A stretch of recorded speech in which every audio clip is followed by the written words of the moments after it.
Do you have your coffee, John? I have a Solo cup. Hey, that's good. You My know, Han Solo cup. I was gonna say that has got as much as I love Star Wars and merchandising, like that was probably it was fun to see Han Solo from the Solo movie, right, on a Solo cup bag, but that was it. All they did was just made it. They didn't make it like a Han Solo cup. They just slapped the logo or the art on the bag, and like that's kind of lame. I mean, you want to talk about like phone? You know what that was? That was like someone at midnight. Oh, you know what we should do? Like the last second. Because, yeah. You know, I mean, it could have been so much. I mean, it could have been a cup that had like Star Wars stamped into it, you know, or like Solo stamped into it. They could have done so much more. These are like 3 cents a cup, though. That's the point. Right? No, I get that. If they start printing Han Solo on it, they're gonna be like, yeah, but like specifically for that merch drop, I gotta say that's probably in my mind the absolute weakest merch, like in association with Star Wars, that I think I've probably ever seen. Like, and mind you, I have seen fruits. They've sold fruits and salads, right, with the stickers and the bags. I've seen that. I'm like, okay, you know, what are you gonna do? You can't. How are you gonna make salad? The rubber band that rubber band that went around like the bunch of bananas had like a Yoda. I remember that. Oh, I missed that. I only saw the stickers, the banana stickers. So I didn't see the I didn't see anything else. But there was like a band that they put. I think they did it with the celery sticks, that band they put around it. I missed it had that. like Star Wars printed on there. Oh, dude, I totally would have bought that. I mean, is that at least, you know, it's something. But I'm telling you, see, I was so excited to see Solo cups. But like, I'm like, wait a minute, they could have put it on there, like even for baggies. They have like you probably have them, the Star Wars baggies with the Star Wars. Yeah.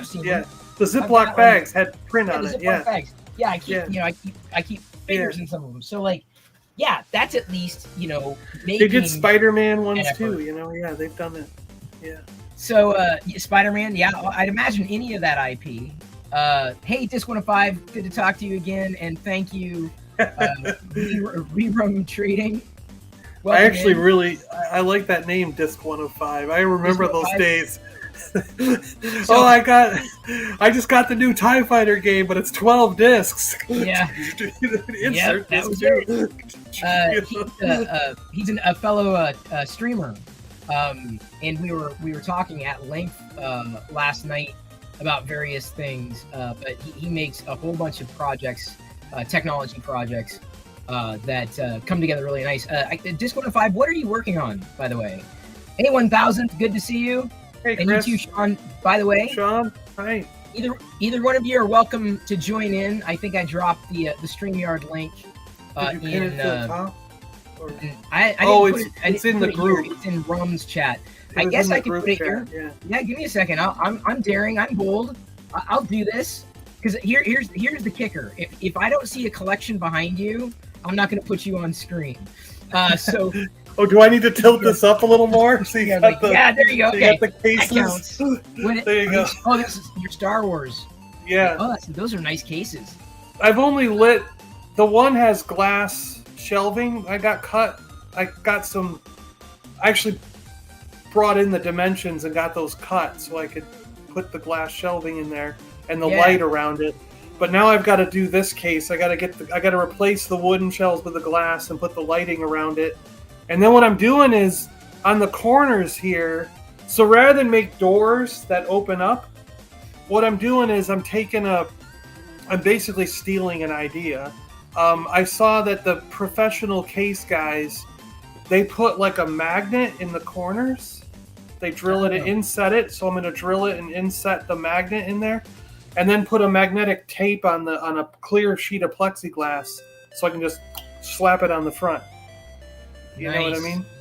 So then if I need to take it down, it's just magnets. It's easier. I can take it down. Because if you make doors, they're going to be pretty big. You know what I mean? Yep. So I have debated. I mean, I've got see my my cabinets of curiosities here. In fact, I'm going to shake the camera. This is the thing they tell you not to do, is move the camera, right?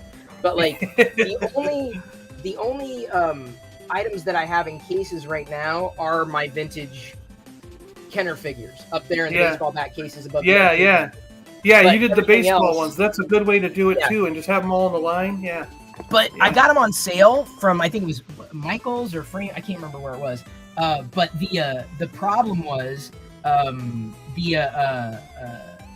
got the ones they released before they made the ones with LEDs in it, so I've got no lighting in there.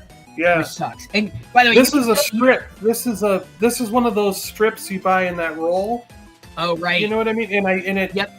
It just has a sticky back, so I stuck it to it and went around it, and then that's why there's a little wire hanging right here. See, that's the thing. That would drive me nuts. Like, I've got to. It would just drive me nuts. I've still got to figure out how to hide this. I think what I'm gonna do is I'll get some conduit or get something to hide that little thing, but I'll eventually figure out how to hide it.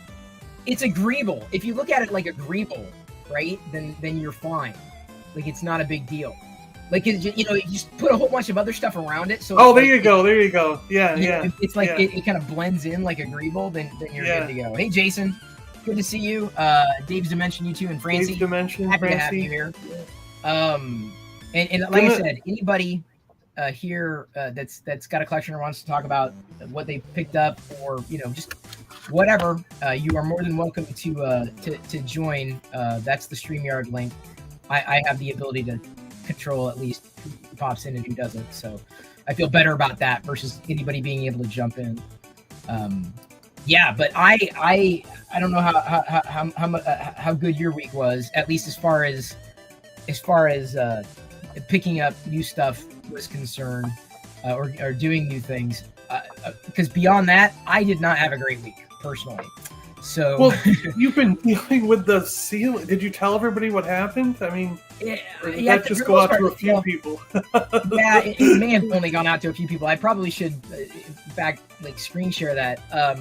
I had I had a room set up with all my Lego minifigures and the Lego stuff, and there was a burst pipe 2 days before Christmas, right? And so it's been a scramble. It's been expensive. It's been messy. And it's been frustrating because everything is, chaotic. But then, I'm not too worried about it right now. But basically, the Intel eliminated my role, and I knew that was coming down the pike. So, wow. Yeah. So I'm not worried about it. Like, everything's set. Everything's, I'm not, as worried as other people would be. You've always been very responsible with your life and Well, even with collecting, I know it may not seem like it, but I'm all right, what are the bills getting paid? Is the nest egg getting saved away? Do you do a similar thing? Like, I actually have a fund, from what I get paid and the things that are coming in financially from the various sources. I have X amount that I allot to my collection, and the rest is this much goes to savings, this much goes to bills. You know what I mean? To you? I guess, yeah. I've never really had to budget that way. And granted, the funny thing is this week. But I mean, you at least have a rough idea in your head. Like, I can spend this much this month. You know what I mean? It's not like you just could go crazy and spend $10,000 this month. You have a number in your head of what you can spend. I did, but not on toys, because the plumber bill. I see what you're saying. Yeah. It's stacked up. We have insurance. It can. What wasn't covered was the fix. They wouldn't cover the fix, so we basically had to reroute all the pipes and not all the pipes, a pipe specifically. And that was way more expensive than I thought it was going to be. Way more, and they won't cover it. But we have to do it. And I'm taking it. I mean, well, because it may happen again. I'm like, well, I don't want to be messing with this again. Yeah. So I had a whole bunch, and we'll still do, but bookshelves with the Lego minifigures. But the problem was the clearance. If you saw pictures, and I don't have one on hand, but there's a whole gap. So I was looking for like acrylic risers to basically maximize that space. And so I took this as an opportunity with things kind of getting knocked over anyway, to do measurements and then 3D model and print like dowels. Nice. I basically ordered right now. Yeah. I custom ordered 3 acrylic sheets about 6 millimeters thick, and they fit perfectly. So I'm going to basically be adding acrylic shelves in between the quote unquote normal. And then you can print the dowels to put them at different levels, right? Yeah. Yeah. Well, I could. The dowels are there to keep the. I didn't have any. Oh, you're gonna hold it from the sides. Okay. They hold them from the side. So either way, I'll be getting like 3 more additional shelves. I've also picked up. If anything, like even behind me, no one has probably noticed at all. But I added a 6th shelf here, and shows you how important music and audio is down here. There's a subwoofer. Yeah. Right? And there's a 6th shelf. Target makes these little 3 1x3 cube. shelves that stack, like cube. And so I was looking the other day. I'm like, I've got space there, and I bet you anything I can get a shelf in there. And I look at I could probably. I don't need who needs a subwoofer? Who needs a subwoofer? So I just basically added in here 6 more shelves. So those will get, I'm sure, very quickly filled out, and then I'll have to go in sooner or later. I'll have to go in and re-optimize everything in here. I know, but I'm pushing that off as far as I can, as far back as I can. So, John, you got a Salacious Crumb back there. Well, I got the one on Jabba's palace right here. Yeah. The Jabba set there. He's up there. Yeah. Yeah. There's not. But I don't have a. Oh, I have the. I know what he's talking about. My little guy. Oh yeah. From Galaxy's Edge. He's wearing his. You know what I bought? If you go to Galaxy's Edge, you see those little outfits for Mickey Mouse and Donald Duck. Yeah. I bought one of those little like boating outfits. So he's got his little like life preserver and shirt. They have like 9 or 10 Star Wars outfits for Noimos, right? I didn't see them, so I'll have to look. You get them online. I think Shop Disney has them. And I don't know if they're going to be releasing new ones at some point, but they actually call me Salacious George. not quite, not to be confused with Salacious Rum. Yeah, Rum's my cousin. Salacious Rum is my cousin. He's streaming. He's starting in another couple hours, so we'll, we're still going. We'll push there. And by the way, what was I going to say? Oh, Jason said he's shy. So Jason, one of the things that I wanted to experiment with is if you're a retro gamer, like, whatever you play on your computer or whatever, you can join and then use like OBS virtual camera and actually stream your retro gaming into the stream. So you don't have to have your face, but if you're also a retro gamer, that would be, a way to get in there.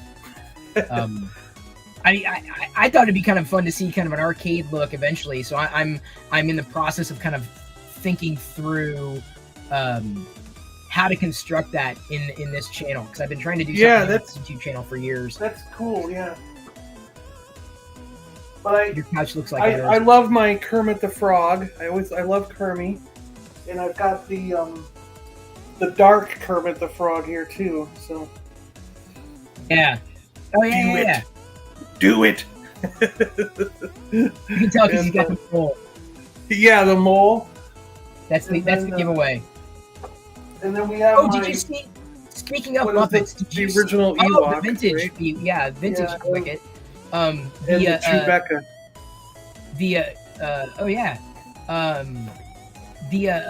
You reminded me of something. What were you just showing? Muppets. Super 7 has released a Muppet, Sparkle Muppet Super 7 reaction figures.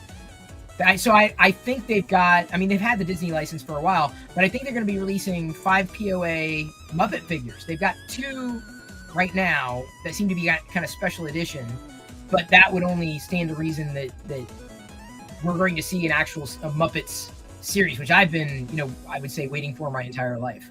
That'll be my Wow, yeah. Well, did you get the Muppet Lego stuff? Yeah, I got the minifigures. Yeah, the minifigures. Yeah, I'm hoping for another series because we're missing like so many. Of them. I know. Yeah, and I hope they actually do like a set thing. You know what I mean? Oh yes, I know. Well, I don't want the set. So, I mean, I want the set, but John, you know me. I'm about the minifigures. So yeah. You're speaking of Super 7. Let me turn on. I love that. That and the Sharkticon. The Sharkticon is awesome too. And super. These are the only Transformers I've really ever collected. These I pre-ordered them like in I think December. Sorry, it's dipping low every time I hold up these characters. I get. Oh, Ultra Magnus. I save my pennies. Yeah, I save my pennies for these. See, I buy my reaction stuff when it's on sale. So yeah, that's what you said last week. I got the. Well, Chris gave me Willow, so I got a Willow one. I wanted Kale. If I got anything from Willow, I would have gone with Kale. Wait, is this the? Oh yeah, that's the other one. I get two because I have them open here. The Sharkticon, is that what you're talking about? Oh yeah, he's cool, right? Look at that guy. Yeah. They've gone up in price, so I'm not thrilled about that. But I can't, I started this and I'm like, yeah, these are the only Transformers as a kid I ever would have wanted. Believe it or not, I know they don't transform. And I think Walmart had a series of at least larger ones. Called Red. The red line. I would have wanted 5 POA to match the Star Wars figures. And these, I would have easily gone after these. More than G.I. Joe, I think. And I'm very much, I guess there's going to be a new wave of G.I. Joe figures. I love the G.I. Joe ones, yeah. In another next week, I guess there's going to be a new wave. Although some repacks, or at least... Rick, if you want to join us, Rick, we sent you the link here. Yeah, if any of y'all want to join, if you scroll up, I posted the StreamYard link. There it is. You're more than welcome to join. And that's the old school. That was going to be the action figure design, but it never came out. Yeah, Unicron. Yeah, this is. I'd rather have this one than the one that didn't HasLab have. The HasLab, yeah.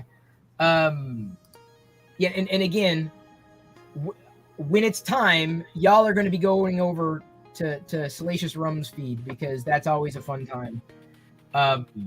Anyway, yeah. Well, so are they doing it tonight? I don't know if they're doing it tonight. Are they? Oh, come on, no. I don't know if they're doing. I don't know if they're doing it tonight. All right. Well, we'll find but Chris sent me Planet of the Apes also. Oh yeah. So I got some of these. And then were okay. They were earlier ones, I think. I had to pick up more because there was some on sale, but yeah, they got the gorillas. Yeah, that Wreck-Gar. Right? What was it? Wreck-Gar. Bob. Nini. Yeah, Bob. Bawa, not Gra, Bawa, Weep, Nini, Bob. Nini Farm. Yeah, something like that, wasn't it? So this is not my Wreck-Gar. I mean, I love Eric Idle, but my Wreck-Gar, of course, is the Weird Al Yankovic voiced one. So I actually have that one over there. And Target has 2 exclusives. They have a Grimlock, I think a G2 Grimlock, and who's the other one? They've got another one that are exclusive to Target. Yeah, I saw the Grimlock. Yeah, the Grimlock's big too. He's massive. Yeah. Yeah, he's pretty large. Not as large as some of these. This is Cyclonus. Yeah. Cyclonus. Sorry. You're like, every time I hold up like a figure over my face, like the camera doesn't know where to go. So yeah, that's the way it goes. Hey Jonathan, good to see you. Hey Jonathan. I'm my plans, everybody. Sorry, I start to get warm after a time when I turn on that LED. It gets really warm in here. But yeah, I'll be opening basically, one of each of those. So I budget, and so Super 7 I learned was something that just specifically their 5 POA, not their Ultimates line, not anything like that. That's like the GI Joe, Transformers, and some of these other lines, like Muppets, right? It's the 5 POA aspect of that really. I'm glad they're doing it. I mean, as expensive as it's gotten. Did you see what they did? How clever this Aliens one is? The Bishop gets ripped in half.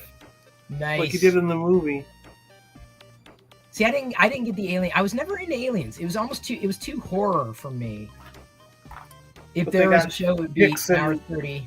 Hicks and Hudson also, which are cool. See, I didn't. They almost look the same, but they're. Yeah. Well, that was. I think didn't they run the Alien? Wasn't that one of the first lines they ran?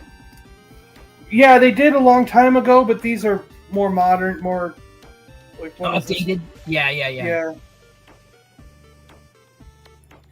Oh yeah, I got the Voltron all together. I got the Voltron. I also, despite not, I didn't really watch a lot of Turtles. I did get the 4 Turtles and Splinter, and then I got the Planet of the Apes. I just like the. Oh, there's. So you know what I mean? What yeah, saying, the 5 POA, dude. The 5 John, POA. Okay, that's all I'm saying. That's all I'm saying. Like, let me. Which Transformer do you want me to open, John? It's just a cloak that's. Which Transformer do you want me to open? Oh, if I'm gonna pick, you gotta open the Quintesson. The Sharkticon? The Quintesson, not the Sharkticon. The other guy, the tentacle guy, the dude with the. Oh. Yeah, I like those Quintessons. Or Cyclonus. You could open Cyclonus if you'd rather do Cyclonus. All right. No, I mean, you said Quintesson. I'm just taking a look here. Hey, Dave. What's up, guys? Happy to have you. You're waving around Transformers, so I had to come in. Dude. I only have 2. These are 2, but I'm slowly creeping into it. Yep. That you got to target clearance too. Sometimes they'll do that. That's how I picked up. Yep, that's how I picked up the. I got the Megatron as a clearance, but I was gifted this one. Nice. Cool. And I'm kind of I'm on the fence. Like, do I want to open him up or do I want to keep him encased? See, this is Dead Prime, so. That's one of the reasons why I should take a picture of it later, but I get, for the Transformers at least, I get 2 because I want to hold on to it indefinitely because I know, John, I'm telling you, this line is going to be worth something someday. This has stickers, but also the card is kind of beat up. I'm like, yeah. For the price, I mean, this was on sale for like $8.99 plus I had like a $5 credit, so this was almost nothing. So. Target will they're starting to clearance. I can't remember in whose feed, but the Jazzwares. What's their micro collection line again? The Jazz, the micro machines, the Galaxy Squadron. Yes. Oh yeah. I guess they started to clearance some of the smaller sets. Well, I got this for 32 at Walmart. Dude, nice. This was my first one. This was my cherry, so this was my first one, and I'm gonna order some more now because. Amazon has a bunch of these on sale. They have the Falcon for 24. Really? They got the Falcon for 24. They also have a 4 set, which is Vader's TIE Fighter, 2 TIE Fighters, and the X-Wing. For is that on sale too? 40 something. Yeah, it's like 40 something on Amazon. So they got some deals going on there. I'll have to look because I was watching for them and I was on the fence, but that's the line that I knew ultimately. I would only get if and when they went on sale because I'm not. Yeah. I was never a micro machine collector. I wasn't gonna pull the trigger for 50 on this, but when I saw it was 32, but the weathering on this is insane. And the detail, you can't go wrong. My favorite Razor Crest out of all the ones I've seen has got to be the Mission Fleet. And that surprised me. It is cool, yeah. The Mission Fleet is cool. And I love at least that they're still doing Mission Fleet. They just released another 4-pack with Ned B, Vader, Reva, and Obi-Wan. The Obi-Wan series, yeah. And that Razor Crest, when I got into it, I'm like, dude, this is playable. Like this is a great vehicle. So I hope that they continue with that line as loose as the hands are. I bought the Mandalorian ship. The pointy one where the wings panel opens up. Oh, right. On that one, nice. Opens up on there. And you have a little thing carbonite. Oh, that quintessence looks awesome. Yeah, dude, this is. I mean, this is just guilty or innocent. Innocent. It is, man. This is better than I thought it would be. This is like one of those things you see on the shelf and you're like, but then you open it up and I'm like, wow. Yeah. Well, see, I'm fighting myself against jumping on Power Rangers. Oh, with the reactions, because I'm big into Power Rangers. I'm like, it's really tempting, but like you said before, the prices are going up on these figures. I mean, you're paying almost like Marvel Legends prices from 2 or 3 years ago already for those. Yeah. So it's just. So a lot of them. I just wait for a sale. That's what I do. I have to, Or I chase. So like for Power Rangers, I didn't get the whole line. I just went for the core Power Rangers, like pink, black, red, blue, green. Yeah. And I wasn't in the 90, 92, 93 series that I first watched when I was younger, but I didn't go into the ones after that. There's a weathered green one that I want to get. I've seen it on Amazon. I'm just thinking of just pulling the trigger on it. Do you hear the beeps? That's the post. That's the post. What could be here? What did they drop off? More stuff? Do you want to do a true unboxing right here live? Go for it, John. Grab it, John. We got you. We got your back. Well, John, guess what came in today? What is? Oh, hang on. Is that? That's the Spanko one. Oh wow. That's the one. I get my HasLab pack next weekend. So. See, I didn't. The most recent Ghostbusters acquisition, Nerdzoid, I think was the name of the site. I can't remember. Was it Sean? Someone had tweeted it. If you notice behind me, I have a Proton pack. Oh yeah, I did see that. I'm actually I'm in Buffalo, New York. I'm actually part of a franchise group where we do fundraising. We dress up in full gear, so that was no brainer for me.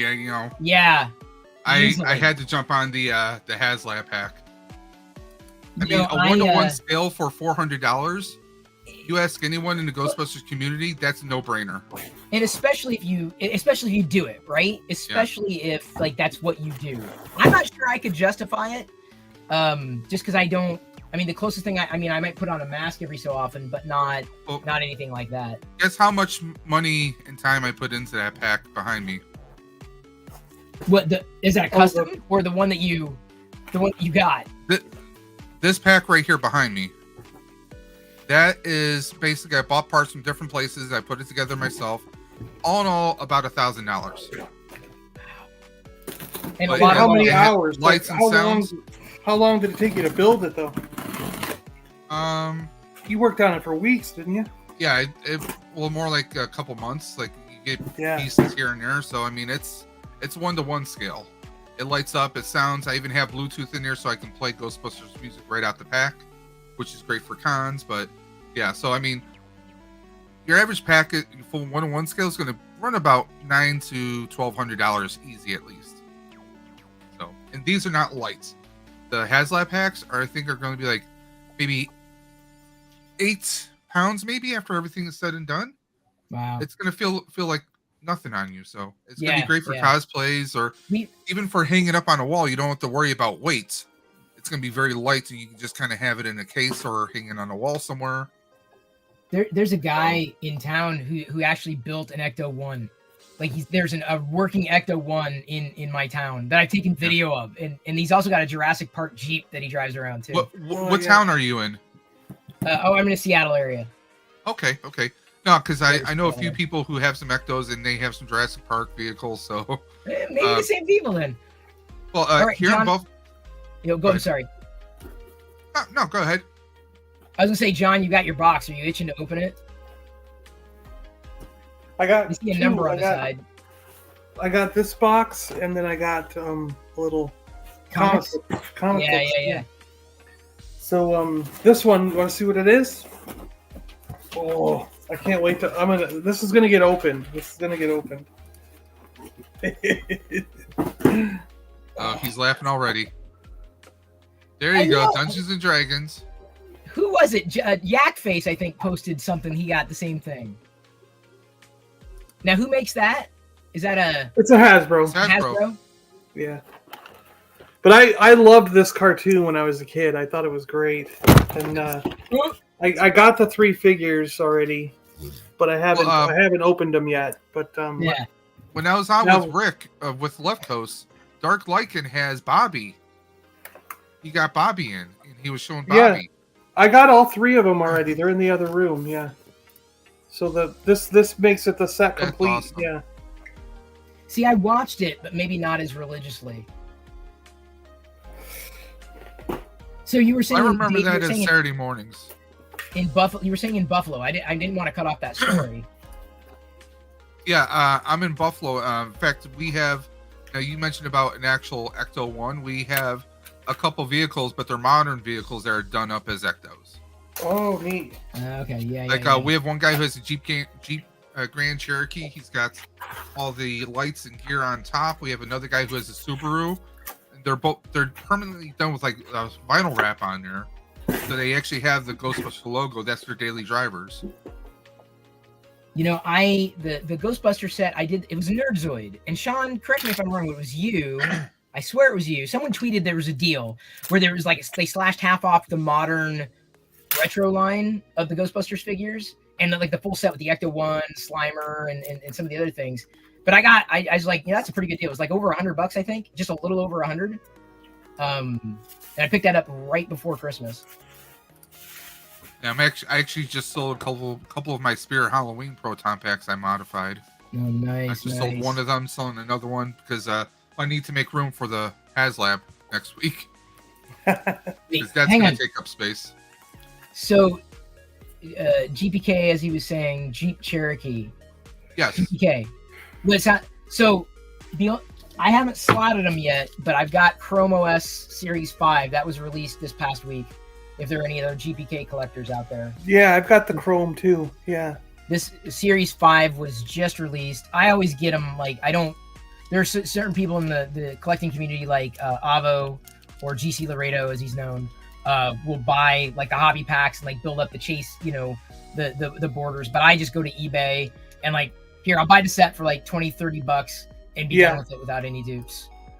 In the long run, it's cheaper just to buy a set off someone and than it is to try and build it yourself. I mean, well, it depends. There's the thrill of it. But when I went and started, like 2 days ago, and I'm like, oh, there's a box. I was gonna buy just a single pack, and it was like, I can't remember. It was just, I thought, insanely expensive for what it was. I'm like, I love the thrill of opening a wax pack, like, the feeling, but like, there's a threshold that has seemingly been crossed for me in collecting, at least the way it used to be to the way it is now. There's certain things that I will open, and there's the things that I'll buy like to open or buy specifically as a set when it is intended to be a set. Including, I don't have them this week because they're not in, but Magic Mark released new stuff. The new Star Wars trading cards that are related to Mandalorian and Boba Fett in them. Those the TV show stuff.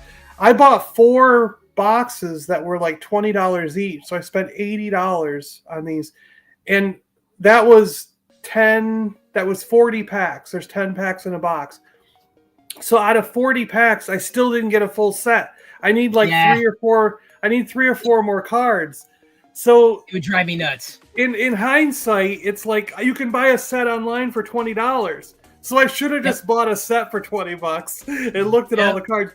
But I did have a lot of fun opening the card. I enjoy opening those packs. So I got enough enjoyment out of it to make it worth it for me. But at the same time, I just feel like, it's definitely easier and better just to financially to just buy a set than it is to try and build your own. Yeah, and I think, John, we were talking about this last week. It's getting to the point with pricing where in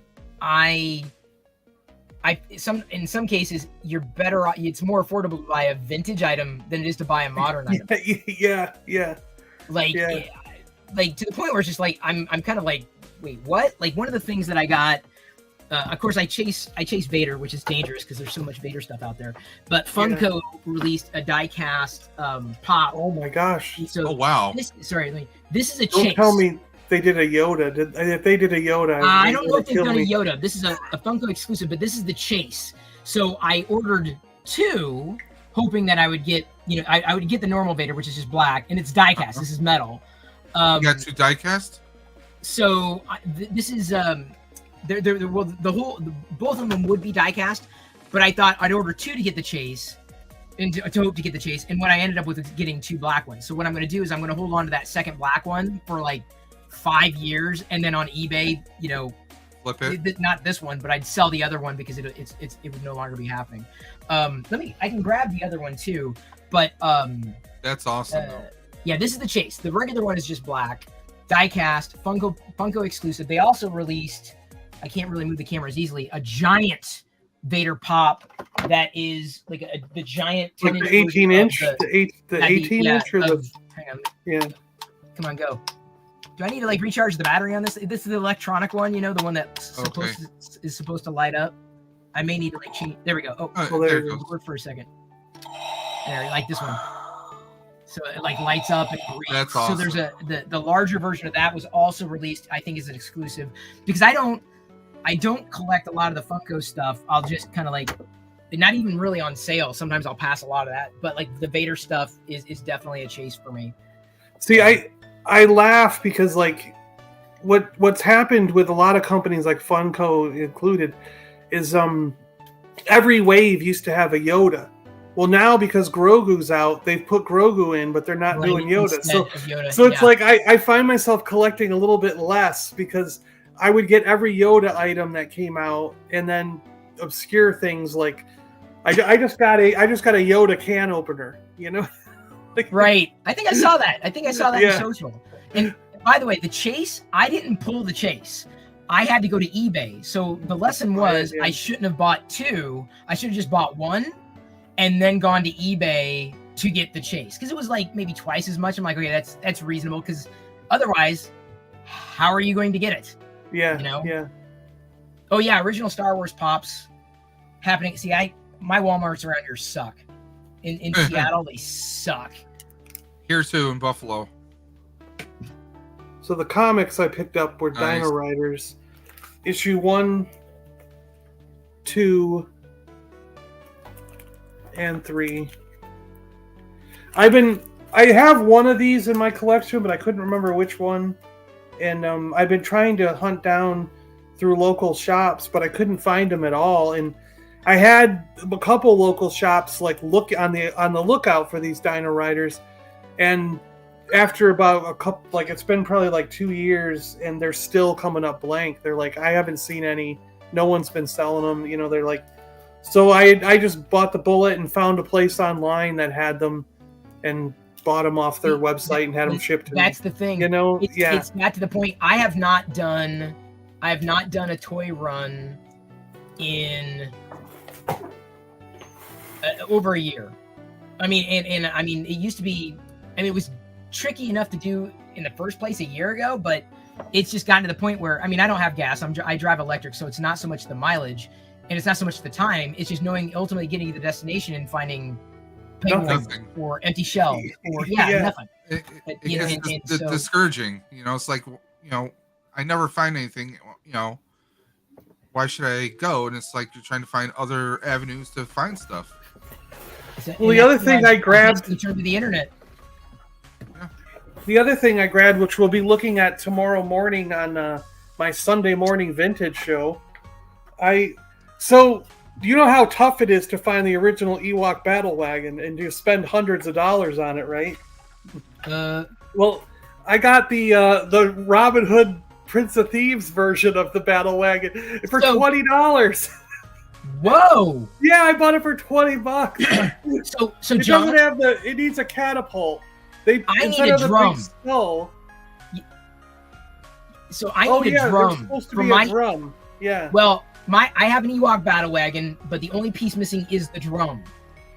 Or did the drum come on the Ewok, but not on this one? I don't remember. I don't think it came on that one. Yeah. The Ewok had the skull on the top. Yeah, the Ewok skull. This one they did the catapult, was supposed to mount here, and it's the same catapult as the Ewok catapult from the Star Wars line. Yeah, it's so funny. And then the Ewok one doesn't have these. Yeah, so that's different. And I think the wheels look different too. They just pop off, so it's kind of. But yeah, the Ewok wheels are gray, and they did black on this one. If you're hunting for parts and you find an Ewok drum, the battle wagon drum, that is my last missing piece. I'll let you know. Yeah.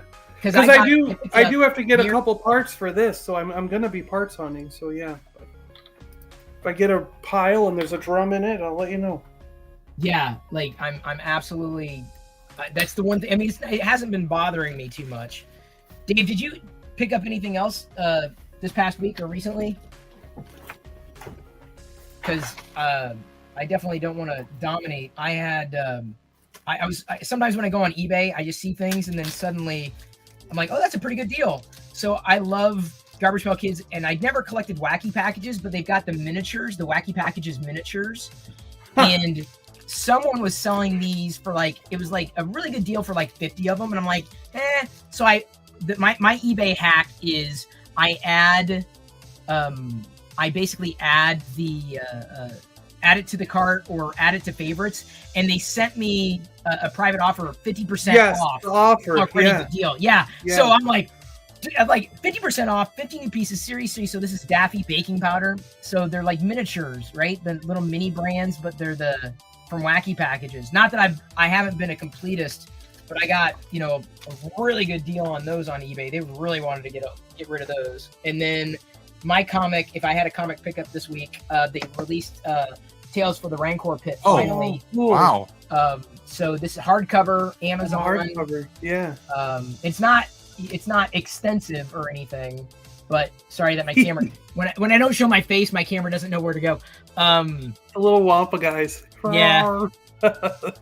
So yeah, this is brand new. Amazon. I think cover price is $20, but I want to say this came in for less than 20, and you could probably wait and get it on sale if they release like a soft cover edition over the hardcover.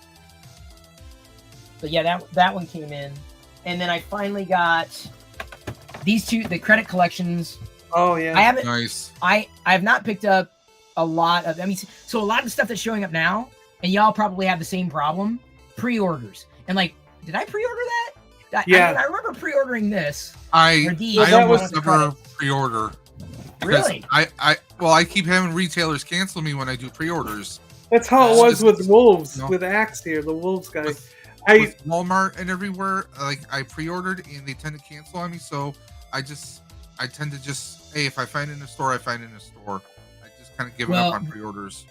That's the problem with the exclusives, because they do it with the credit collection, and I had the same worry with Axe Wolves as well. In fact, I'm returning 2 of them that I pre-ordered from Amazon just in case. I forgot I ordered them. That's the problem. Yeah. That's the problem. Thank you, by the way. I saw him in the store.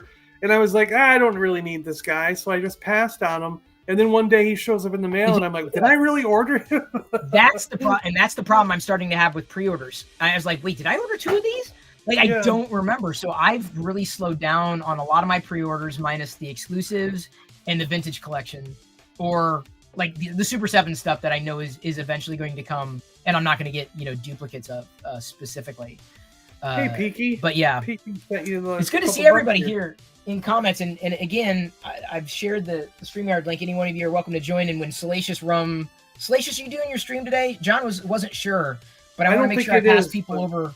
I want to make sure I pass people over to Salacious Rum, because he's going in another little bit. And then speaking of pre-order, Peaky dropped you a tip on the channel here.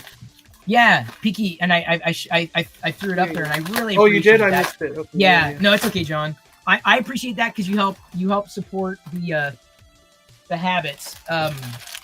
John must know. Oh yeah. Oh wow. Series 24 is out. How many did you get? I got, again, John. When I collect these sets, right? I buy them on eBay, so I'll just wait. I don't go and. Yeah. I'm not like the people in the store that do that. I'm like, I just go to eBay. Are you not trying to research the codes to find out? Okay, it's got this number on this bag. Or they weigh them too. My Some wife people goes know to exactly Lego how much store. they weigh. Yeah. My wife goes to the Lego store because she loves the minifigs, and so the one here we have in Cheektowaga, New York, she will go there and they'll even say, "Oh, if you're looking for this figure, it's this number here." Here, they'll actually help her with it. Wow, I've been collecting in this channel. I mean, I've been collecting minifigures for eons. That's what's so devastating about losing the room to the pipe burst. I mean, the minifigures will come. I'll be putting them back up, certainly. Yeah. But fortunately, they're plastic. So yeah, exactly. Imagine how much if there was a lot of paper product in there. Oh, I died. But I have my Series 1 minifigures video that I recorded when they released it. It's got 1 million views in this channel. Series 1. So Series 24 is out.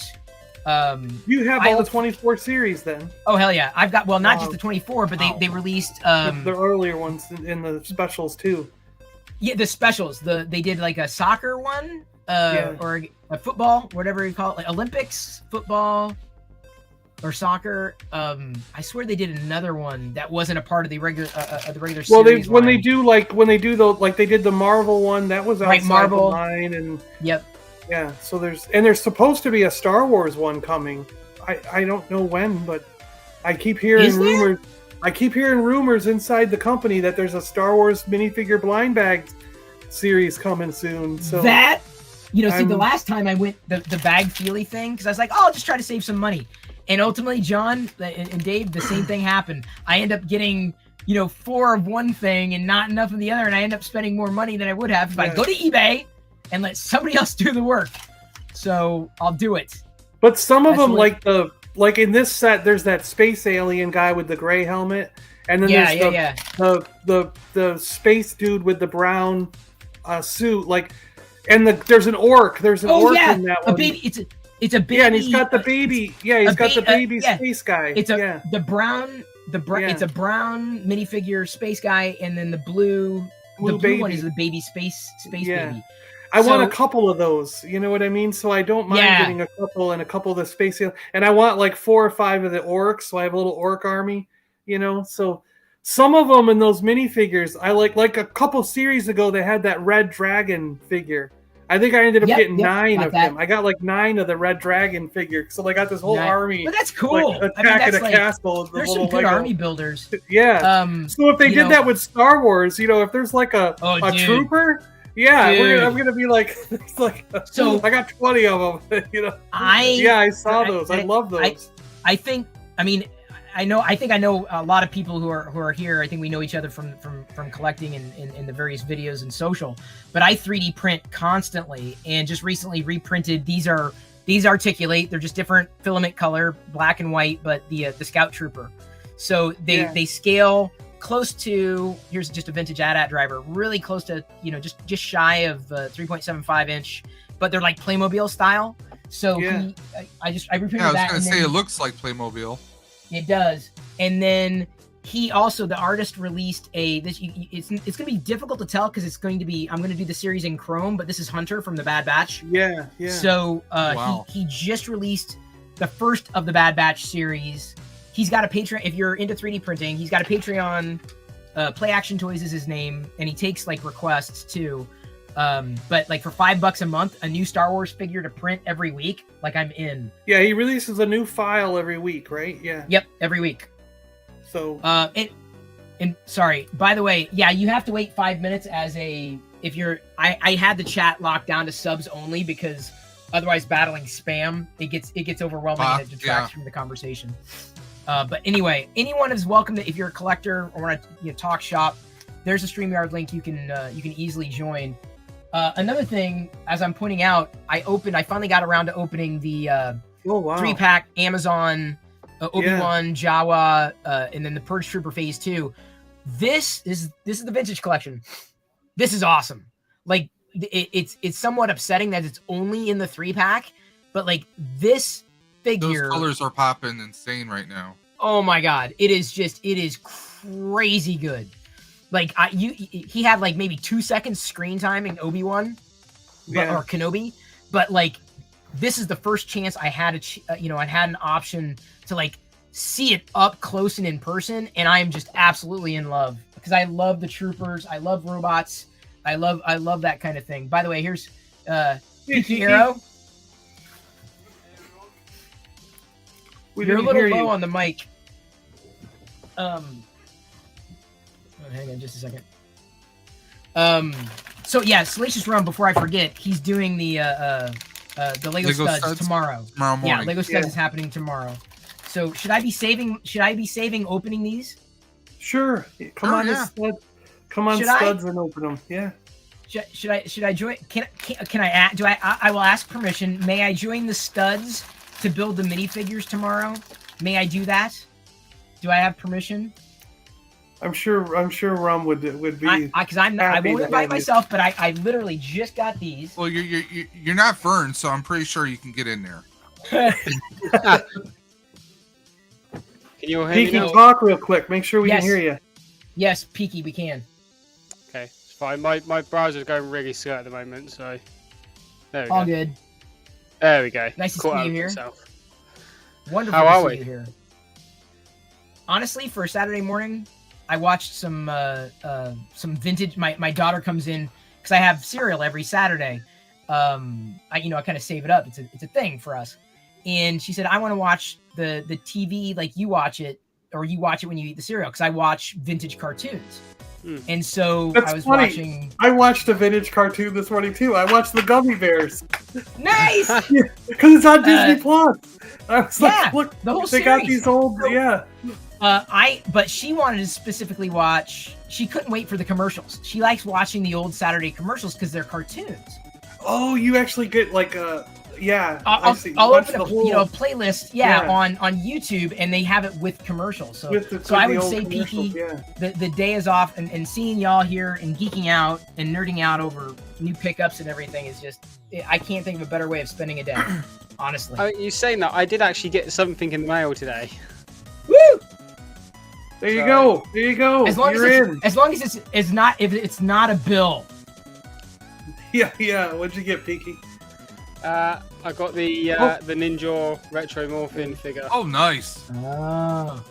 I've been wanting to pick him up because they haven't done a 6-inch Lightning Collection Ninja yet. I don't know what they're waiting on. It's a hard thing to do because he obviously his shoulder pads come up and his legs come down to form like leg armor. And his head flips. It's a really hard. It must be a really hard figure to try and do for Lightning Collection. Yeah, because I've seen a lot of leaks for Lightning Collection, like the invisible Phantom Ranger, which I'm passing. I don't like the look of that.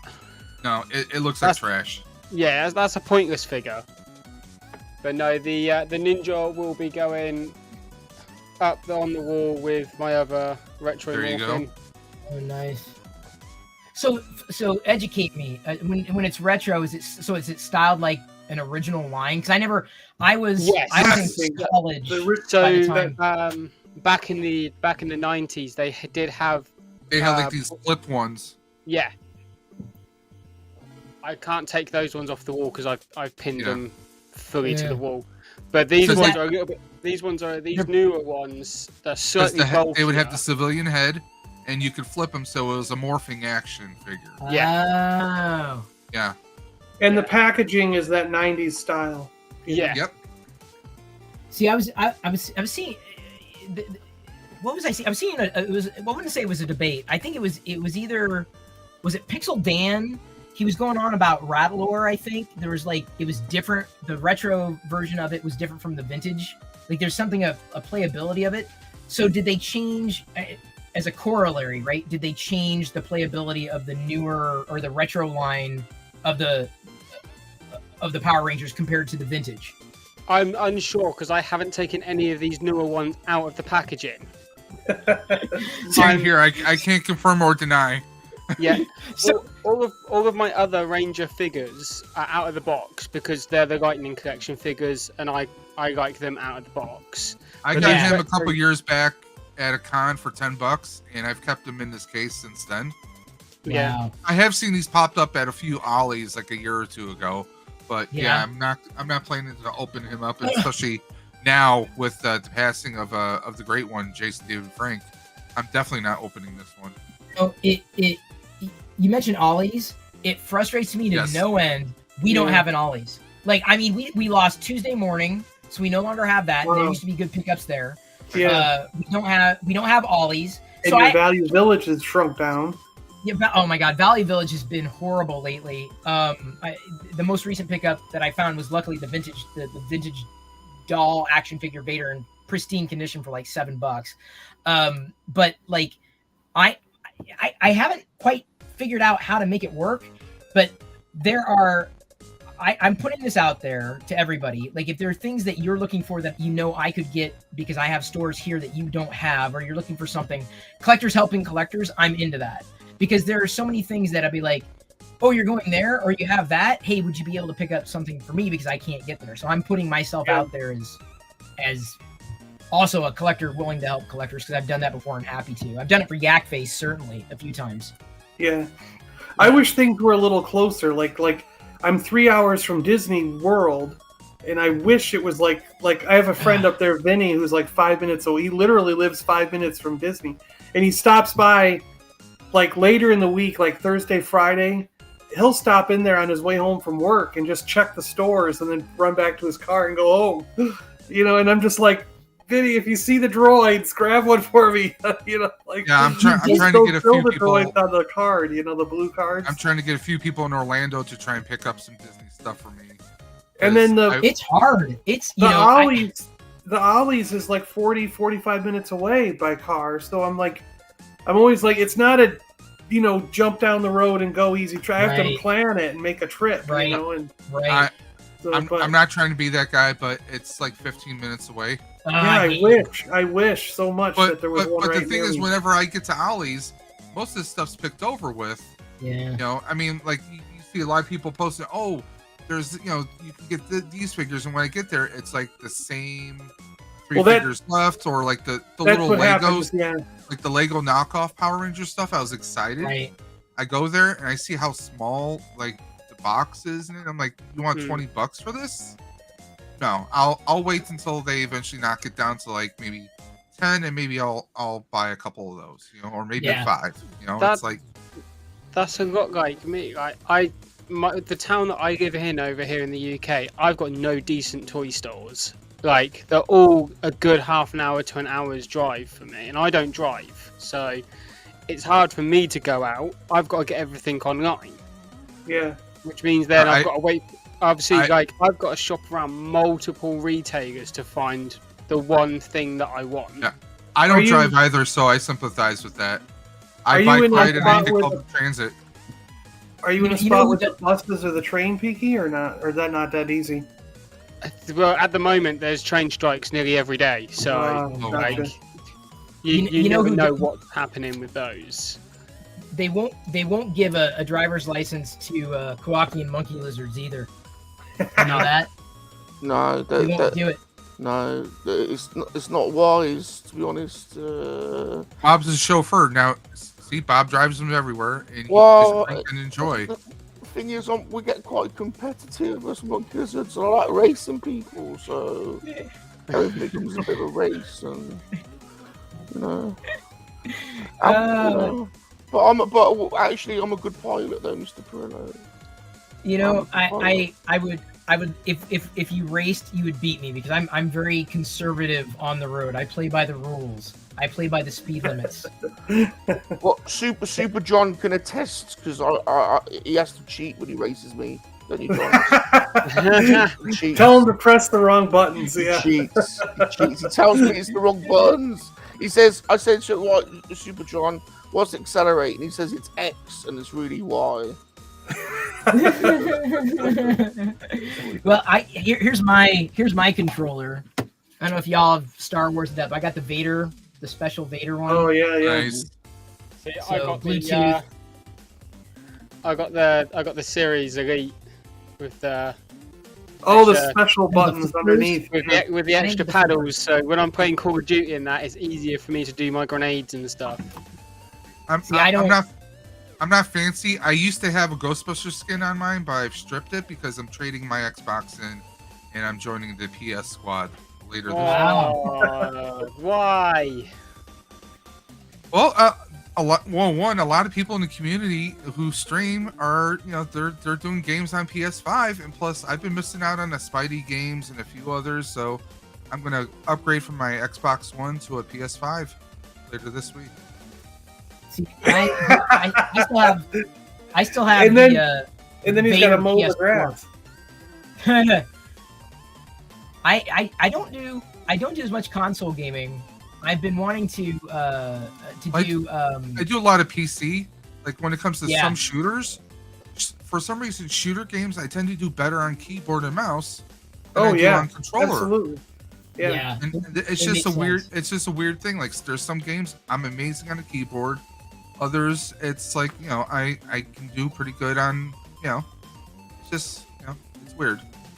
So Rum, you look like you're bundled up for Hoth. Yeah, I was gonna say, are you sick? It's my Christmas hat. Oh, I'm a Rudolph. I'm a reindeer. Gotcha. Can you tell? It's a reindeer hat. What are you talking about? It's a reindeer hat. But it's not Christmas anymore, Ron. Oh, can't have it for a bit longer, Peaky. I like Christmas. I like it too. Our tree had to come down early though this year, so sad. We took ours down the day after New Year's Day. Yeah, ours had to leave because we were like repackaging. I had to move everything out for the water damage, the pipe burst. Everything moved into that room, so all the Christmas stuff basically went down like immediately, which was disappointing. Yeah, ours always comes down on like the 2nd of January. Yeah. It's salacious. What are you talking about? It's salacious. We don't put our tree up until like I'd say middle of December, like probably about the 13th we put it up, because we've got no younger kids like on this side of the family. They're all, like in their teenager years now. So Christmas isn't as exciting as what it is for younger kids. Yeah. So we don't really put mass effort into decorating the house anymore because it's just pointless otherwise. Makes sense. Chris, you know what you got to do for some of your streams that you let run for hours? You got to put your Muppet up and leave him up. Well, he's staring over here, right? He's hanging out. I'm not sure where he's going to go permanently. Did you make that, or did someone make it for you? No, this was the shirt was just a thrift, but like this is a licensed FAO Schwartz years ago. You could build your own Muppet online. Oh, okay. And so you could choose the color, you could choose the hair, you could choose everything, right? And so I was like, oh, that kind of looks like me, so I'm gonna go with that. And so yeah, I've got my own. I'm a Muppet of a man, or a very manly Muppet. I'll pull them out every so often. So yeah, it's an official. It is a licensed Muppet. Nice. Yeah, I'm very. I'm glad that I was able to do it, like when I did, because this would have been something I would have regretted not getting. Yeah. And John, you say like when I'm streaming, just having things going. One of the things I really want to do is for gaming, because I'm not much of a gamer myself. I'll play, pick it up, put it down, but retro games. So what I want to do in this channel and on these streams is connect with retro gamers, and like we're doing this stuff and we're geeking out and we're showcasing this, that, and the other thing and what have you. But it'd be really neat to have alongside of that people playing various retro games. I think having that happen. So I've been thinking. I'm looking for like a regular Nintendo, because that was my thing. Like we had when I was young. I mean, we had about 50 or 60 games for regular Nintendo. That was my jam. I would play Rygar, 1942. I mean, I would play Wrecking Crew. I mean, all those games. The original Pitfall, the Nintendo Pitfall. All that classic stuff. Yep. Oh, see that's the kind of stuff. Glacius has a blade. Watch out. Yeah, I saw Bob was trying, and now Salacious is digging in. Well, seeing as though you're talking about Lego, Yeah. in the background. This is a set that we're going to start building tomorrow. Oh, I thought I'd get it out now. Uh-oh, this set's going to take at least a year. Could do. oh no. But I thought I'd get your opinion on it. I think I can already tell what a set it is just by. Is it the guitar? It's something different, for sure. By Different. the way, John, Bart Simpson's been giving me the evil eyes all evening. Sort him out. What's wrong with him? Oh, John, I've sent you a Twitter message about tomorrow. Don't tell me you're backing out. I have my work post Christmas meal has been brought forward 2 hours. I would have had enough time, but it's now been brought forward to 6:30 instead Rolling of Stones? 8:30. Rolling Stones. Oh. Yeah. And I only found out this evening when I asked at what time everyone was meeting at the restaurant. I can probably find a fill-in, so I might be able to get. And you can come on a different weekend. Yeah. Yeah, sorry about that. No. Everyone got told at work today, but because it was my day off, nobody told me until I messaged the group chat. Of course. Okay.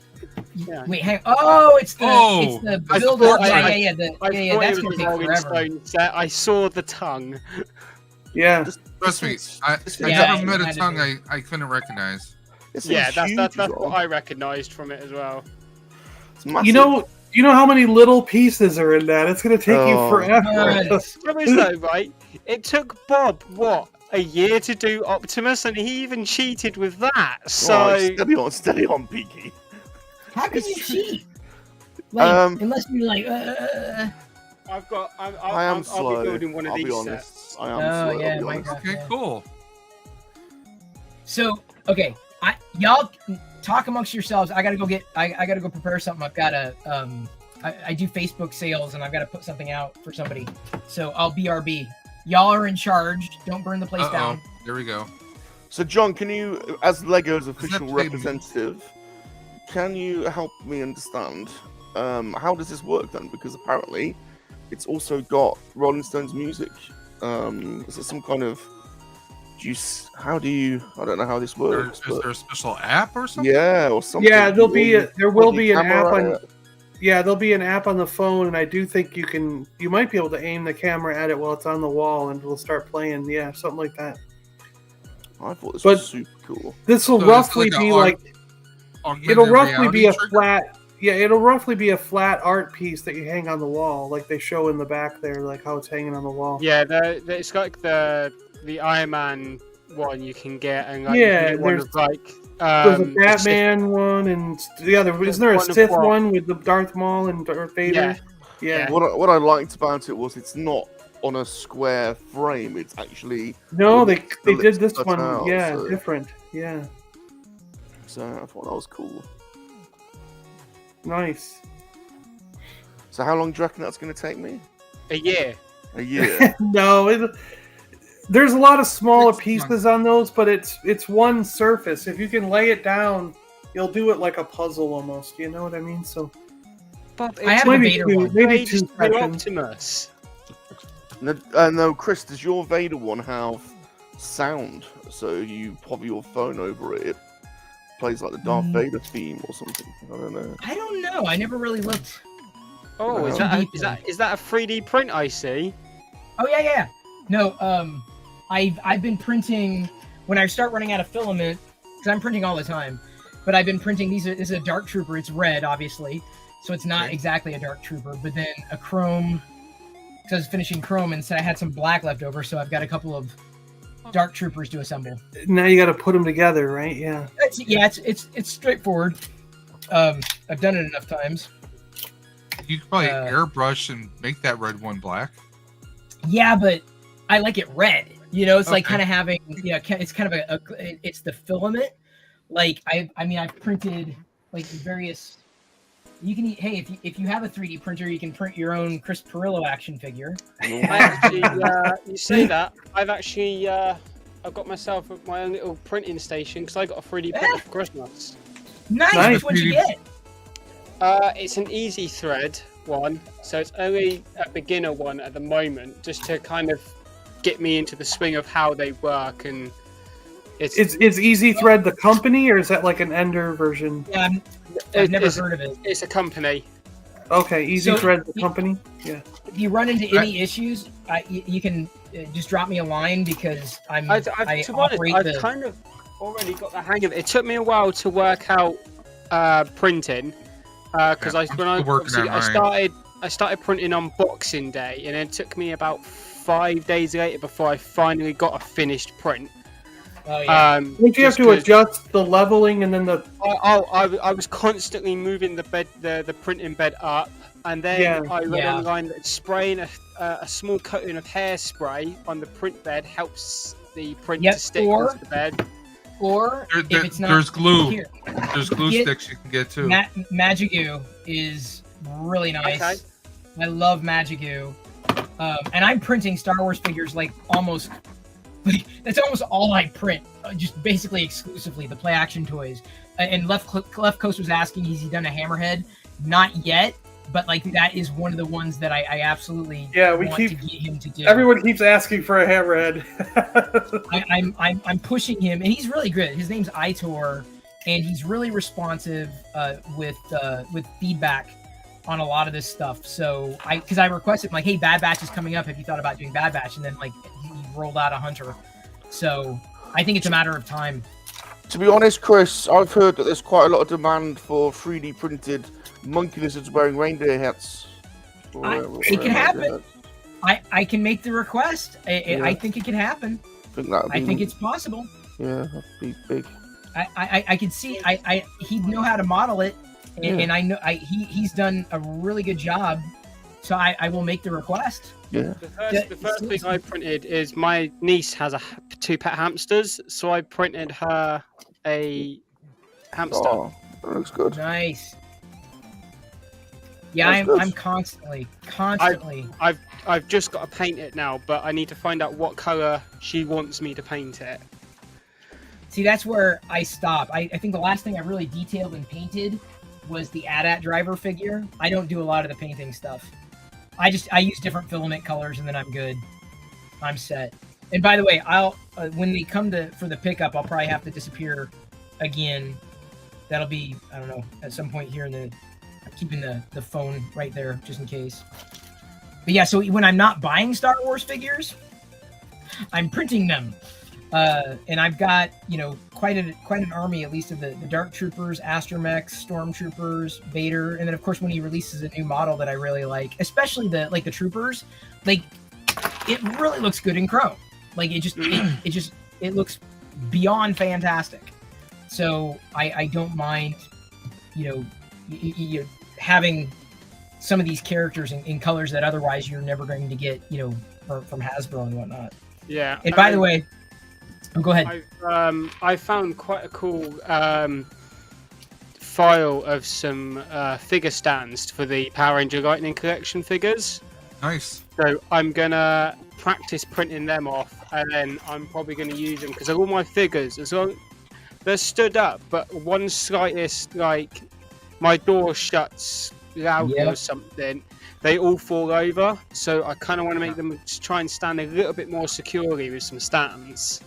Just make sure I don't know how you're gonna handle infill, but like the only issue I've had with printing stands is the pegs can potentially snap off in the hole in the foot. So just I would test it to make sure that the filament that you're using is strong enough that it's going to be able to withstand. Yeah. Because just even a slight thing, I'm like, whoa, why did it snap? So I just needed to do it a little stronger. Yeah, that's what I'm going to do. I'm going to print one off, test it, and then because I need to get the sizing right in everything, and if I need to make it bigger in the next print, then that's the problem. That's what I found out is like every print is a learning curve. Yeah. Well, and it depends sometimes on your printer, like because I've got a Prusa. And so I've had relatively few problems because I didn't go the Ender route. I just want to print and go. Like I just want to press a button and go. So I haven't run into too many issues with that. Is yours PLA? Yeah, I primarily print in PLA. I don't use ABS or anything like that because I don't have any ventilation. That's what mine print. I didn't realize there was 2 types of 3D printers until I started looking up everything. There's the PLA route, and then there's the liquid resin one. Resin or FDM, because you can do you got the extrusion mechanism. You could print PETG, PLA, ABS. Different filaments for different reasons, right?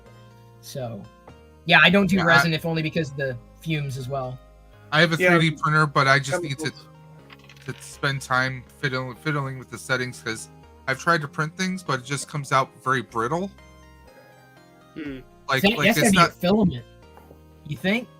Well, I've tried a couple different filaments, but I tried to print out a power coin, but it's almost as if it didn't fill up inside. So I got to play around with a few things. Look at your infill percentage then, because your infill may have been very low. You may have had a 10% infill, say, then instead of a 50% or 100. Because the hamster I done is a 80% infill. Okay. Yeah, that's I'll take a look. But I'll take a look at that. Obviously, with it being quite, I wanted it to be quite sound in structure and everything. As my first print, I kind of went with an 80%, but it took I have a 4 hours to print. I eventually want to print some. I eventually want to print proton pack parts and Ghostbuster parts because that's my jam, obviously. But, that's how a lot of people will use their printers for cosplaying. Yeah. So another thing I've learned about the stands and printing stands for figures is that even in the same line, you're talking Black Series or Vintage Collection or retro, different sizes, and it just drives me nuts. There's not a standard, even from the same manufacturer. There's not a standard. So that's probably been the most frustrating thing for me in stands. The way I thought about getting around it is basically having a one stand to rule them all, having a stand, maybe it's a circle, but that has different sizes, different circumferences, right? And okay, is this okay? There it is, done. So that's probably the way I would go with it. Whether it's a reaction, I haven't modeled anything, but if I were to do something in Tinkercad, that's probably what I do. See, these are great reasons, honestly, to get a 3D printer. Whether you're printing figures, parts, or because with what's quite handy that now that I have a printer is that if I can find the files or obviously make the file myself, is any missing Zord parts any weapons or accessories I'm missing for my Zords, I can print them myself now. Right, gentlemen. Right, listen, gentlemen. I'm gonna love you and leave you. I love to stay and talk Zoids with you. But I've got to go because I've got a date. Good luck. Special lady. We'll see you on Lego Studs tomorrow. Yeah. I've got a special. I appreciate having you here. I've got a special lady friend coming round. And Peaky, the aim by the end of the night is we don't want any of Bob's action figures standing up. They're all going to be falling over. Well, we're gonna get down. Here's to that. We're getting down with it. Yeah. You need any dogging tips, Sagacious? You know where I am. All right. See you later, everyone. Have fun. Thank you, Rob. Take care. Bye. That was a nice little surprise. I see. The only thing I may have I don't model much, but I scan. This is a 3D scan. Oh, that's cool. There's 0% infill in there. I used lightning infill. Oh wow! But this is, and I painted the eye. That's not a dual. But this is an actual scan. Remember years ago, whether was it Kenner that had released the doll-like action figures line? Yeah. This is a scan of that using an iOS app, and then it's a model that anybody can download and print. And it's got the cloak it looks nice in the colors. It didn't take too long to scan. I mean, I personally have not done much of the modeling as much as other people might have. I kind of want to test out the whole modeling side and making my own G codes and everything at some point. Yeah, and that totally makes sense. There some people like really get into it and latch onto it, and just, but I've anything I've done has just been very, very, very lightweight, and I've relied on a lot of the models that might be out there to print. Apart from maybe exceptions. I don't think I'm gonna go into like the selling route of like making stuff and selling it. Like, right. I'm kind of just doing it for my own collection, and I'm happy to, like, if friends need something printed, then I'm happy to just print that off and kind of do that. But I want to kind of make. I've seen a thing where you can make pin badge fronts, and on Amazon you can buy the actual like pin backings as well as the clips. So I kind of want to make my my logo as like pin badges and key rings and everything that I can like. When I send people packages, they'll be like, "Oh, you get a free keyring or a free pin badge and stuff like that." That's a great idea. Yeah, you can. It's easy to design coins in Tinkercad, coasters, coins, anything like that.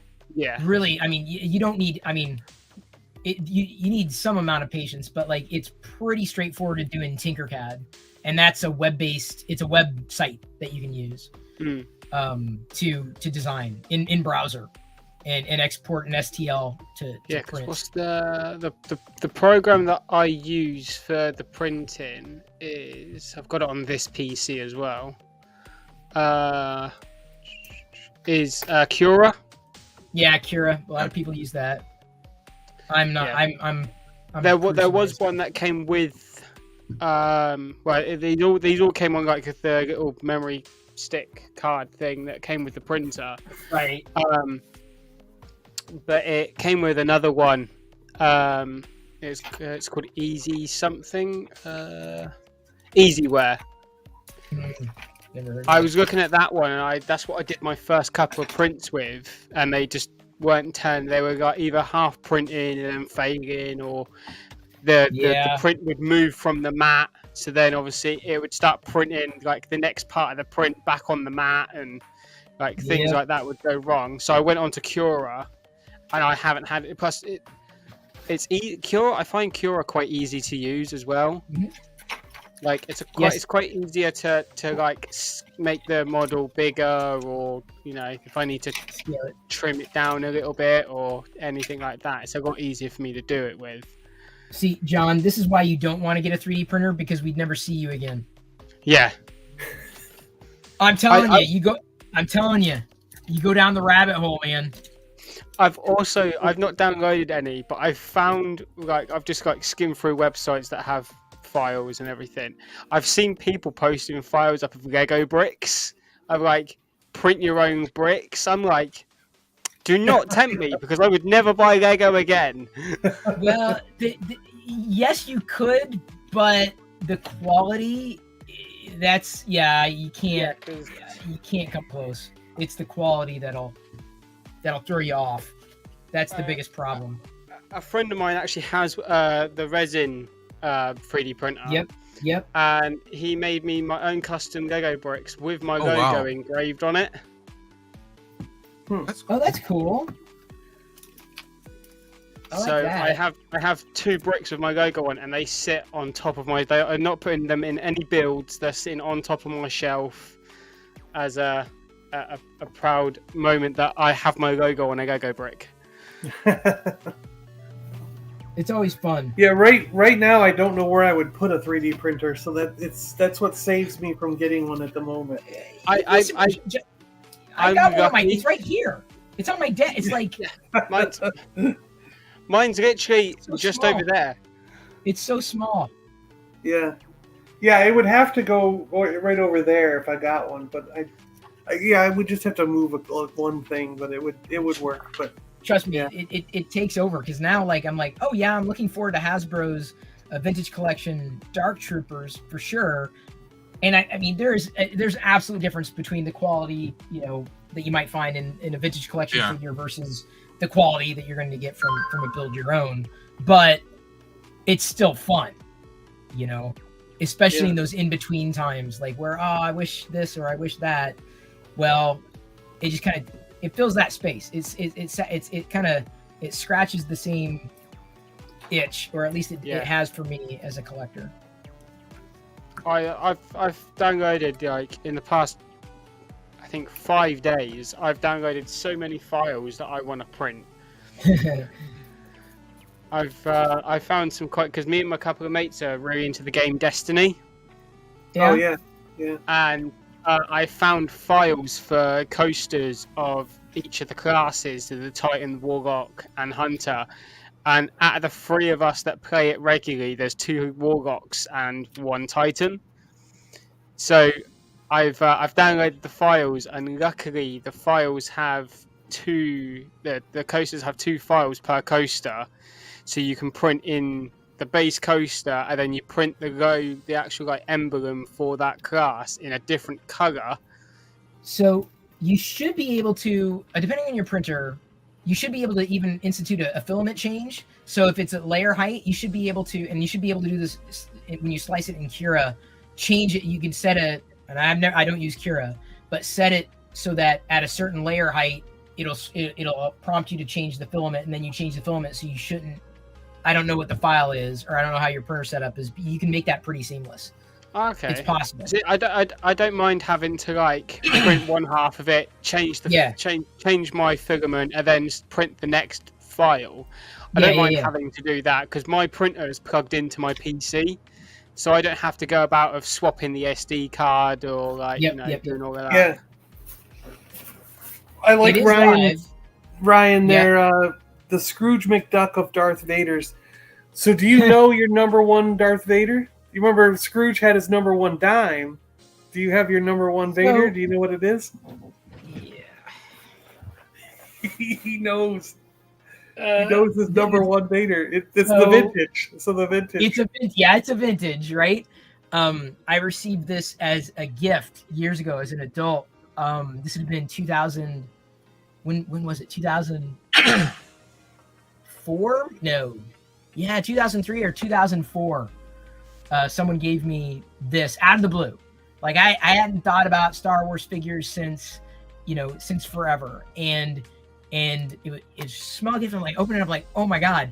And what was so wild about this, not just because I hadn't really thought about Star Wars, apart from like having seen the Phantom Menace. That was I think those are the last, before the Vader stuff, those are the last Star Wars figures I remember getting, because I wasn't interested really at all in any of the Attack of the Clones stuff contemporaneously. And this would have been before Revenge of the Sith. So in between Attack of the Clones and Revenge of the Sith, I got this as a gift. And what blew me away, they said, oh yeah, this one's, it's worth a lot. And I knew, I was like, I didn't know anything because I hadn't done any research, and it really wasn't going to be worth that much. But what blew me away about this Vader was, number 1, I had the vinyl cake, which was nice. And this was definitely years before repro. But what impressed me most is my Vader as a kid did not have the lightsaber, because I had to trade for my Vader as a kid. And this one had the saber with the tip. So that was the thing. I was just like, oh my God. And so I had the Vader there. I'm like, that Vader looks really nice. And like, hey, he's kind of alone. How about another Vader? And then and they got a little Lego Vader, and then this Vader, and then that Vader. And then, kind of, it was that way for a while. And then when I moved into this house, that shelf basically back there, up there, I started having the Vaders up there, right? And the Vaders had been, I probably need to dust it big time, but I had, it's largely been like where some Vaders will, when I open, they'll go up there. Usually. Now I've got a thrifted Vader section too, but and it was that way. And then I was just like, this is kind of fun. This is a Vader thing. That's a Vader thing. And then before I know it, like literally everything just got. And then I was like, Vader's fun. And now I'm 3D printing. You can let me move the mic. These are like Vader figurines back here in different colors. Yeah. So there's a model. And Peaky, I can send you, or anybody. I have the link, or I definitely have the STL, but I printed at an angle, and so I print these Vader figurines that stand on their own in different filament colors as kind of swatches of sorts. But these are fun. I just saw that model, like, oh my God, I have to print that. So if you have different color Vaders, is that making the Mighty Morphin Power Vaders there? Yes. You got them in different colors. And I have Vaders in different colors the Play Action Toys guy also made a Vader model as well years ago, and so I've printed in just about every filament color I have, like mostly. And I haven't used too many new filament colors as of late. I've gone through a lot of them to this point, but I will very often get to a character that I like and want to see it printed in multiple colors just for fun. So yeah, this is my number one.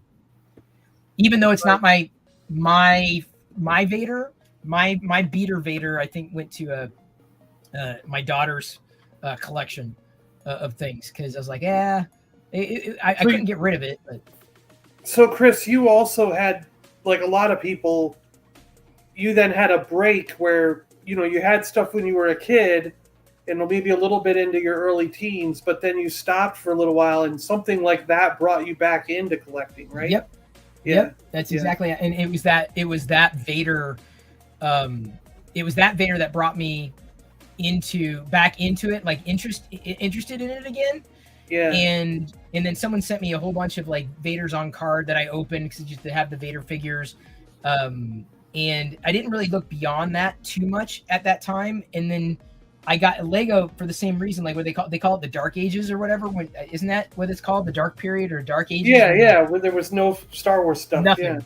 Yeah. Or I was doing a live stream, and then someone visited from Ireland and brought with him the Lego Star Destroyer, and I hadn't thought about Lego in like eons necessarily. I mean, I had this, that, and but I wasn't chasing it. I wasn't watching. Yeah. And so I would say I became an AFOL when that gift was given to me. So in many ways, me getting started with a lot of the things that I got started with were largely thanks to gifts. Even the 3D printer it's a review unit. It's a gift, right? Everything that I seemingly have picked up, whether it's Star Wars collecting or Star Wars in general, Lego as an adult, has been not because I asked. It's because it just happened, And you enjoy it, so you keep going with it. Yeah. And, well, that's how from my end the Yoda collection started. Like, I've always liked Yoda as a character in the films. I think that like it's weird because, quite frankly, my favorite action figures are Cantina aliens. I love Hammerhead and Walrus Man the best. For some reason, even though Walrus Man is like orange and blue, it's the colors that attract me to him. And Hammerhead, just because he's this weird looking squiggly thing with veins all over, it just looks strange. So I've always loved the Cantina aliens, but as far as action figures go, but characters in the film, I loved Yoda, and I just liked his wisdom and quirkiness about him, and it kind of happened by chance. Like, I had bought a couple of Yoda action figures to put on display, and then someone for Christmas or birthday or something was like, oh, you like Yoda stuff? So I found this Yoda, like, I don't know, it was like a toothbrush or something with Yoda on it, right? And and then that family member like told someone else one year when they were looking, what do I get for John? They were like, oh, he likes Yoda stuff. Which I'm like, where'd that come from? I didn't ever really tell anybody that. So then I got like Yoda Christmas lights or a Yoda pack of batteries with Yoda on it, and they were finding all these weird things that just had Yoda on it that weren't like necessarily toys, but they were, like stuff I could use that had Yoda's image on it, and but that's next thing you know, there's like 600 Yoda items in the collection, But that's what and makes from the weirdest things. There's even a football with Yoda's face on the football, It's like, what the... I've seen the R2-D2 one. I don't know if I've seen the Yoda one. The R2-D2 football. What about you, Dave? As far as what? Getting in? Did you ever get out of it? Or were you always into it? Well, for me, it was a little different. Growing up, I didn't have Star Wars figures. I was a fan of Star Wars, so my family, we didn't have a whole lot. So it was mostly like me. I had Legos, and I would pretend that my Legos were Transformers, and I would take them apart from a vehicle into like a little robot guy, you know. So me, it was imagination. So I didn't start collecting until years and years later. I was always a fan of everything like Star Wars, Transformers, Power Rangers, especially Star Wars. You know, it's a second childhood for us, basically. You know, what got you back into it as an adult, though? Well, I mean, I was always a fan of Star Wars, but what got me into Black Series, because I collect Black Series, is our friend Nathan Bowden. Oh yeah, Nathan Bowden show. He likes to, like, every now and again, he likes to clear his collection, but he'll do like little contests. And I won one of his contests where I got Luke, Leia, and Han from Return of the Jedi as Black Series. So I'm like, well, okay, I got these figures coming. I unboxed them, and I was like, oh, these are really cool. Maybe I'll pick up one or two, and then that just kind of snowballed. What's behind you? Yeah. I mean, like, well, earlier before this stream, I was on with Rick Left Coast Graphics, and his Let Them Breathe stream, and I actually unboxed 7 figures. Wow. Because I have a backlog of Black Series and McFarlane's. I mean, I'm into everything. Power Rangers, Marvel, DC, everything. I missed that. Left Coast had a stream. Yeah, Left Coast Graphics, he had a stream at 1:00 today for he Let Them Breathe, because he always likes to unbox. He's an out-boxer just like I am. Yeah, I will unbox everything. There are a few exceptions, but yeah, I unboxed I had several trooper. Oh, there he goes. Several troopers I unboxed earlier today. Oh, cool. Some of the Bad Batch. Some of the Bad Batch. Wrecker Tech and a Echo, and those are great figures, but they could use a little bit more weathering. And I'll be doing that myself. Look how dry brushing. Omega says it like tick, where you going, tick? And you gotta say Rekka. Not Rekka. Rekka. Omega. And honestly, Wrecker's probably my favorite out of the 3, honestly. Yeah, I need to finish Bad Batch Series 1 before I start Series 2. I mean, he's sitting. Sure. He's standing on a desk mat, perfectly leveled without a stand. Yeah. So I mean, for being a big chunky boy like he is, he's solid. Yeah. Glendon, by the way, he's an out-of-boxer. He started collecting Black Series not too long ago, like, honestly, and he was just like buying them all up. I just got. I mean, my place is a mess, but I mean, I have cases all around. I just got everywhere. This wave as well. Wow, I have to get him. I still have to get Inquisitor, and there's 1 or 2 other ones I have to get, because I have I got 2 of the Obi-Wans. I have Vader. I got the Jawa. I got the Reva and the 5th brother. Those are the ones that I have from that wave so far. So I still have 2 more to get.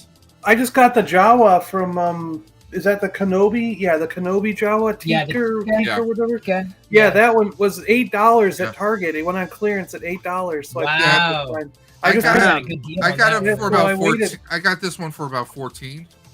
Yeah. See, that I slowed wait. This surprised some me. of them I wait. Yeah. Well, but I'm at that point where I will I got the now 2 wait Obies. Black Series. I only have the 2 Obies now, so. Isn't that just is that a repaint? Yeah, they're the same face, except the one, his beard looks a little bit lighter. Yeah. Like here, there's that one, and then this one looks like it's a little bit darker. But the shirt and the body's the same. Shirt, is it the same sculpt? Shirt, yeah, it's the same exact sculpt. Yeah, just different colors. Yeah, it's the same sculpt. Yeah, kind of see that right there. A different cape on the back. Yeah. Yeah. I pre-ordered. I don't know if this is the last Black Series case I pre-ordered. This is one of my surprises. Like, I ordered 2. I mean, I get stuff through everywhere, but Entertainment Earth. Yeah. And I love But I have an entertainment. The Vader one. That's the Kenobi Vader one. Yeah. Yep. And honestly, Chris, I'm glad you're sitting down. This is my first Vader. Shut up. This is my first Vader ever. Shut up. No, serious. This is my first Vader. Because, like I said, I never had Star Wars figures growing up. So Right. I've never really been into the Star Wars figures. Oh yeah. Peaky, what got you? Did you have a break from your childhood till you got back into it, or? Oh yeah, big time, massive break. What brought you back into it? What brought you back in? Well, I was a pop collector, so I was quite a big Funko Pop collector.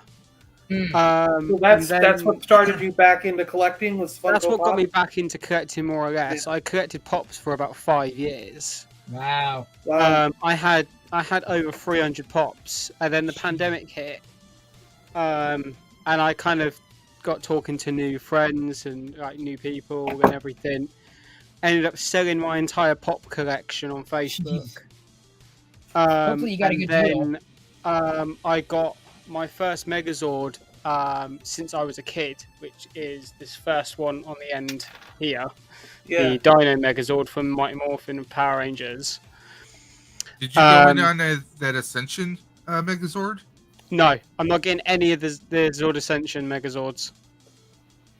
I don't like the look of any of them. And, like, even the Astro Megazord that's coming out. As much as that's my favorite Zord, I don't like the Zap line. I want to get a Dragon Zord, but I think I'm probably going to go with the Super 7 one. I would. I wouldn't go for the Zap line. I like the effect, the actual effect, how they have the missiles going in different directions. I wish Hasbro would have done something like that.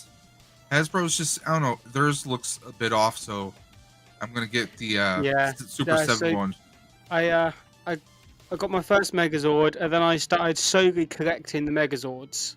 Yeah. So my Zords I like your Megazord collection. I think it's wonderful. My Zords start from there, and then they wrap all the way around over the top of my Lego display. Yeah.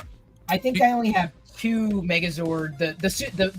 If it's from Super 7, the 5 POA. So I got 2. I think there are 2 or 3 5 POA, the reaction line Megazords. Okay. I think I have 2. There's a Dinozord too, I think. And then all the new people, the new people that I got to talking to, all collected the Lightning collection. So I thought, do you know what will go well with all my Megazords is the villains of Power Rangers. So I slowly started collecting just villains. Lightning collection's been killing it on the villains. They've been killing it. Yeah. The humans, not so much. I thought, right, I'll just collect villains because it kind of goes with the Megazord collection. And then friends gifted me a couple of Rangers, and I was like, right. All-time favorite episode of Power Rangers was when they did the Forever Red crossover, where they had all the previous Red Rangers. So I actually have it. Alexa, power down. Okay. Let's turn my lights off. So I made my own. Nice. Oh, that's Red awesome. lineup. Oh, cool. That's awesome. But now I've also got a blue lineup. Brilliance in blue? Yeah, the blues aren't doing so great. And then I've got MMPR villains there. There you go. I love the design of some of the villains that I've seen from Power Rangers. I've seen some of those. Kiki, I love that you have the Green Ranger with the villains, because, I mean, come on, let's be honest. I do want a second Green Ranger, because... Wait, why? I'm a Power Rangers noob. I've got Boom Studios line on the top shelf. So you got Ranger Slayer, Draken, and the Tyranno Sentry. Next shelf down I have yet to open up the Sentry.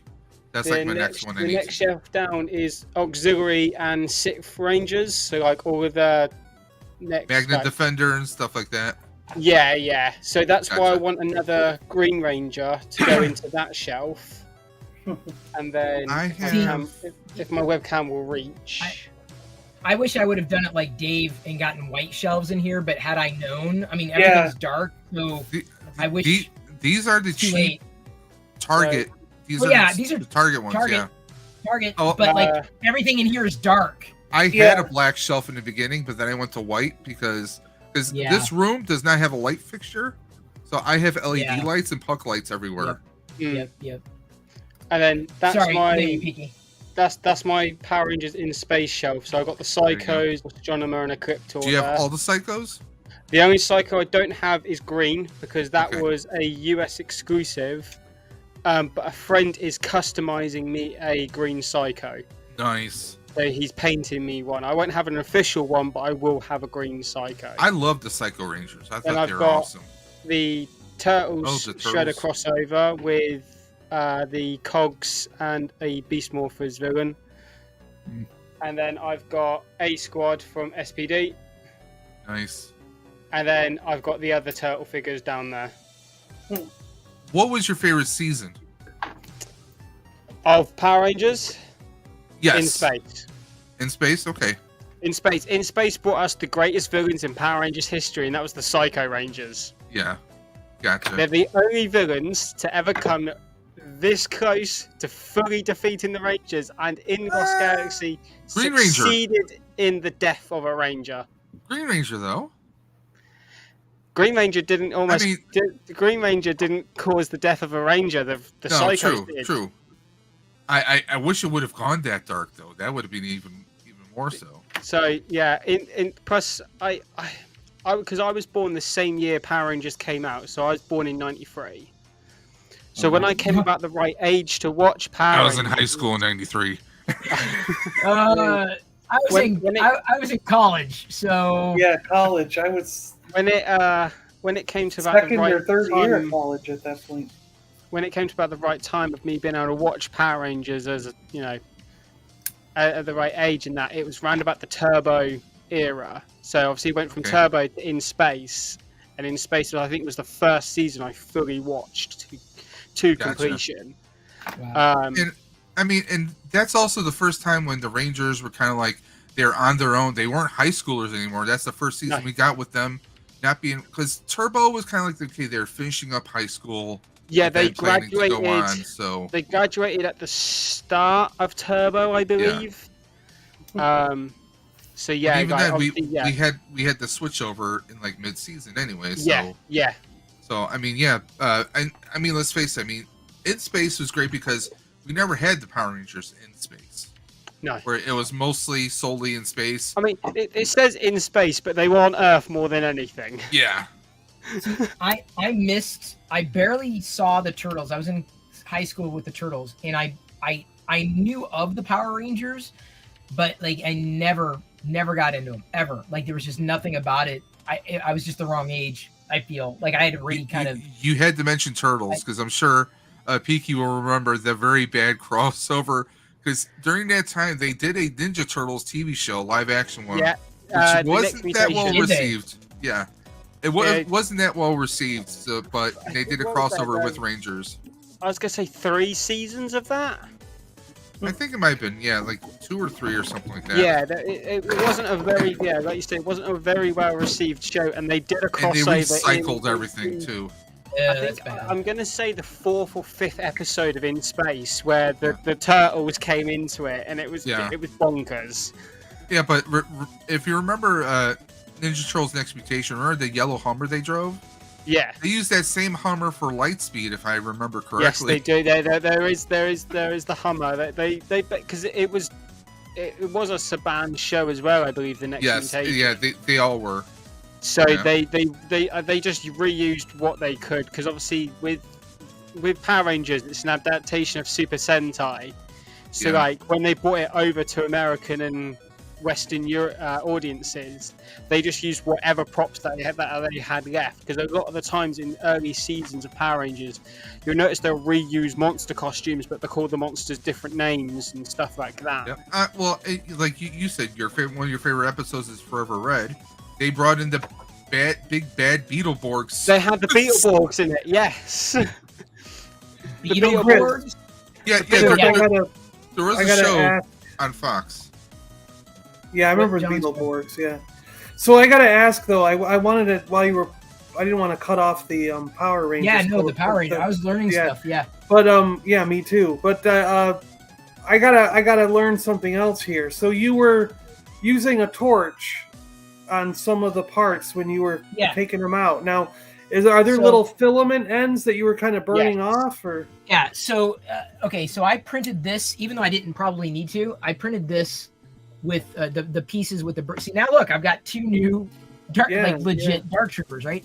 So this filament, when I printed it out on the printer, I printed it with what they call a brim, which is like at the first layer, it kind of surrounds the pieces so that they don't shift off the plate. So I find that sometimes, although if I use the glue stick, I didn't realize I was using that old sliced G-code file, but I've printed this without a brim, so that way I don't have to worry about it. But with some filament, I don't know if I've got a good example to show you, but like when you pull the brim away, it leaves it kind of discolors. So like as I pulled the brim away from the black pieces here, it left you can see like a white line where the brim was pulled away. So the way the filament was, the black, it would show white underneath. So all I do is just basically, and you got to be careful with using a flame, a little torch, just to kind of basically just barely go over it, because you can melt it again, right? And you can destroy the piece and then potentially have to reprint, especially with like thinner ones. So typically I think this one was printed without a brim, so I didn't have to worry about it. But this one, I used. You're basically just flash burning a little bit off. Yeah, just like a quick. Well, it's not just burning it off, but burning it, like to actually, like the extruder, how it heats up at the hot end and melts it. So I'm basically remelting that. You have to be careful though, because let's say if I did that with like white filament, it could char it like almost immediately. So you have to be very careful. Okay. Yeah, discolor it. Chris, I got a quick question about 3D printing, if you don't mind. Yeah, go for it. I had ordered this because a friend of mine said I should install that on my printer. I've heard of it. Touch. Yeah, I've heard of it. You haven't done it yourself though, right? No, I heard that this is supposed to help with like the leveling of the bed. It helps with the leveling. So it might. I've never done anything with Creality. I've heard of that. I just linked.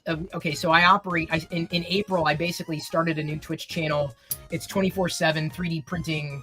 Like it's kind of like a lot of the community will go there and 3D print together. That's MakerDeck. We've got a Discord server as well, but like that's probably a really good place to ask that question. Just tell them Chris sent you, right? Like Chris Perillo or whatever. Just now. Yeah.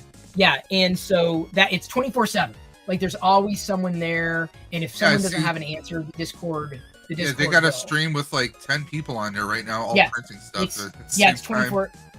That's how I set it up. So what I want, Dave. So here, if this might so you see MakerDeck, both Peaky and Dave now see MakerDeck. I kind of want to do not MakerDeck here, but I'm thinking of how to structure my YouTube channel, because it's so old and I don't know what to do with it, and live video it's my thing. It's just what I enjoy doing. MakerDeck is 24/7. And so what I want to try to do in this YouTube channel is kind of set the stream to go 24/7, but with like people playing like retro video games like together, or like at certain times, like noon at on Saturdays, to geek out about this, that, or the other thing. So I'm trying to maybe not do the exact same thing, but something like it here, because I want to meet other collectors who either have their own stream or don't have their own stream, or like retro fans, to have these kinds of conversations. But I can't sit here 24/7 doing things. But like when you got people from around the world playing retro games, much like they're around the world 3D printing. You want that concept of how Twitch can be continuous, and like you're not on, but you can still have other people's streams on your channel. Here. Yeah. And so that's I've been ideating and thinking how to do that, and still carving out, like it's Chris Perillo. So, here, I may not be at my desk, you'll see an empty chair, but like people from around the world, if I don't know how or when or if any of this is going to happen. I know that when your stream ends, you can direct people. I think there's supposed to be a way where you can direct them to another stream. But if there was a way, like you can direct them, like, okay, after this stream to this person, to this person, to this person, that would be some kind of a way of doing it. But Possibly. I don't think that but I don't think they have anything like that currently or presently.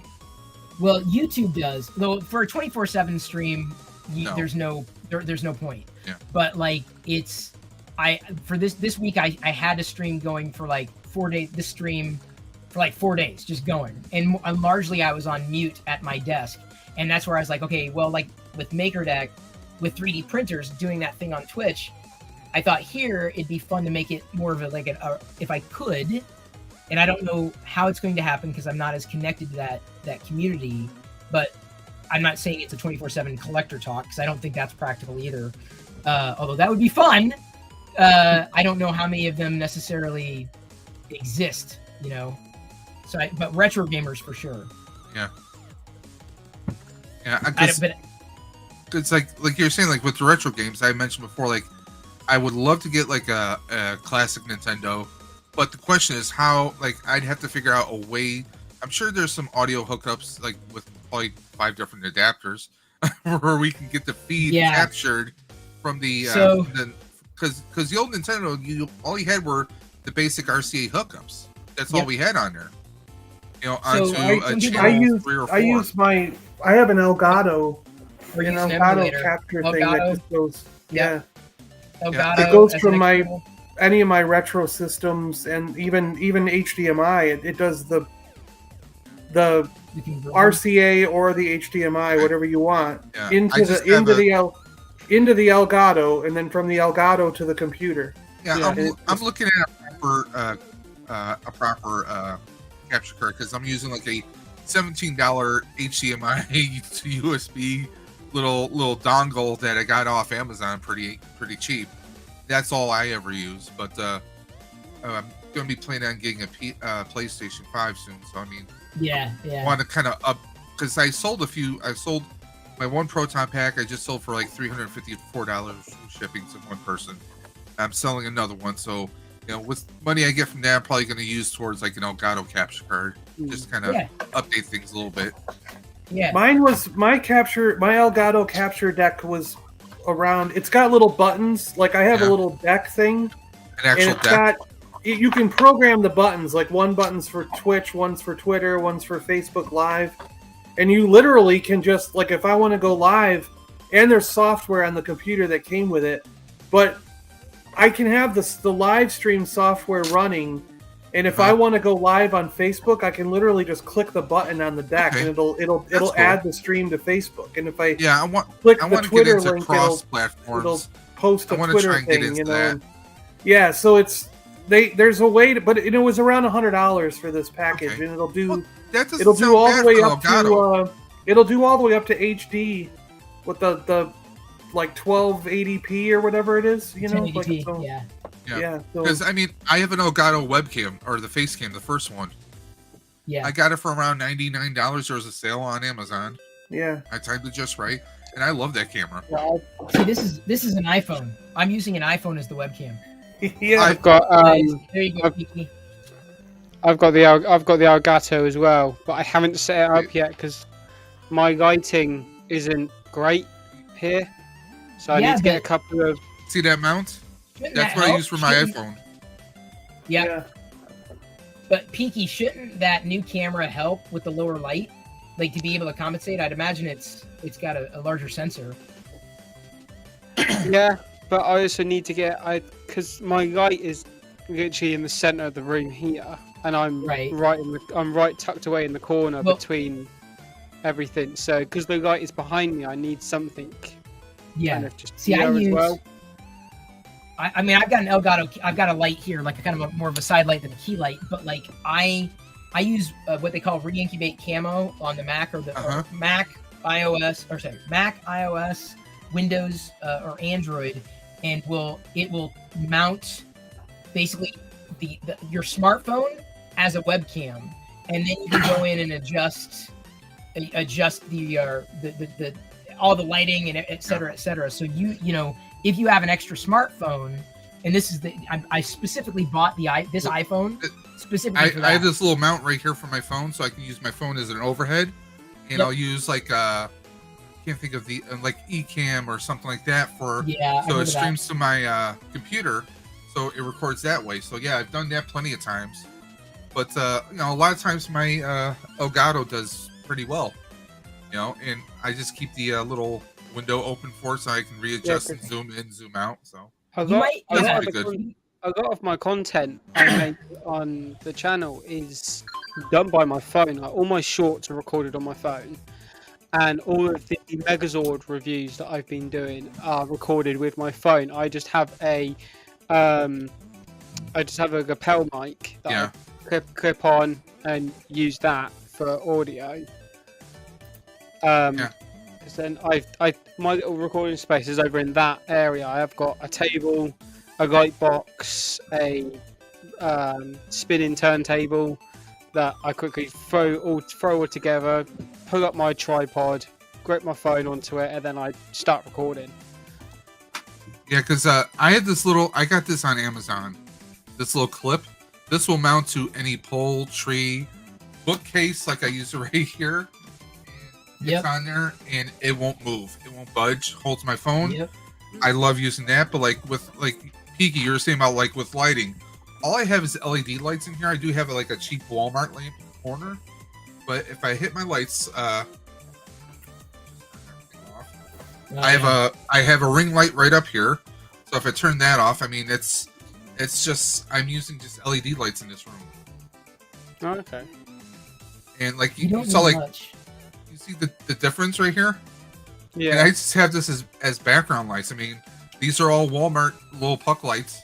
They kind of connect together like Christmas tree lights. Okay, so that's my I have been thinking about doing lights, like John, much like you or Dave. I've been looking for. I mean, are they battery powered? Are they wired? No. These all connect like you know how Christmas tree lights will connect in a series. Yeah.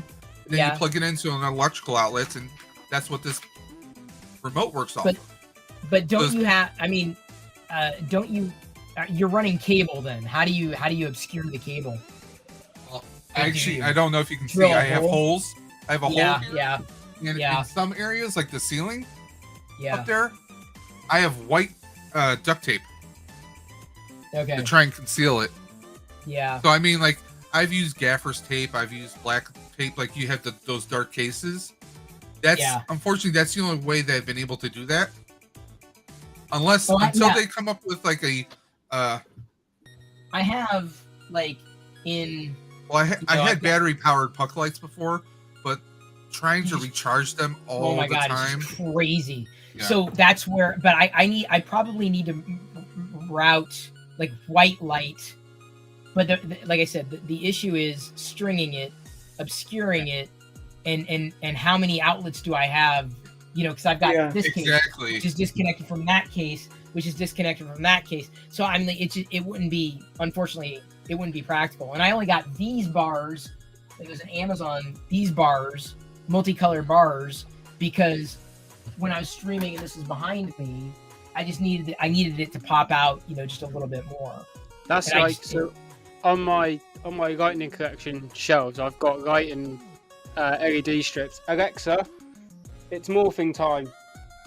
Okay. Nice. They're both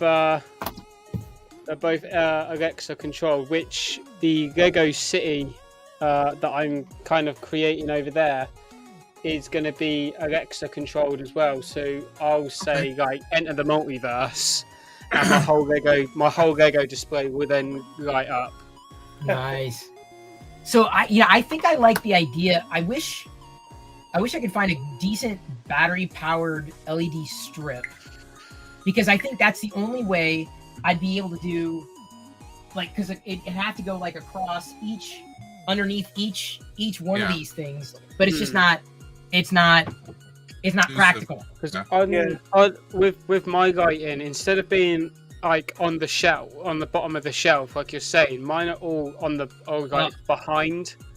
Yeah. All my lighting goes behind the figures in kind of like a S. Yeah.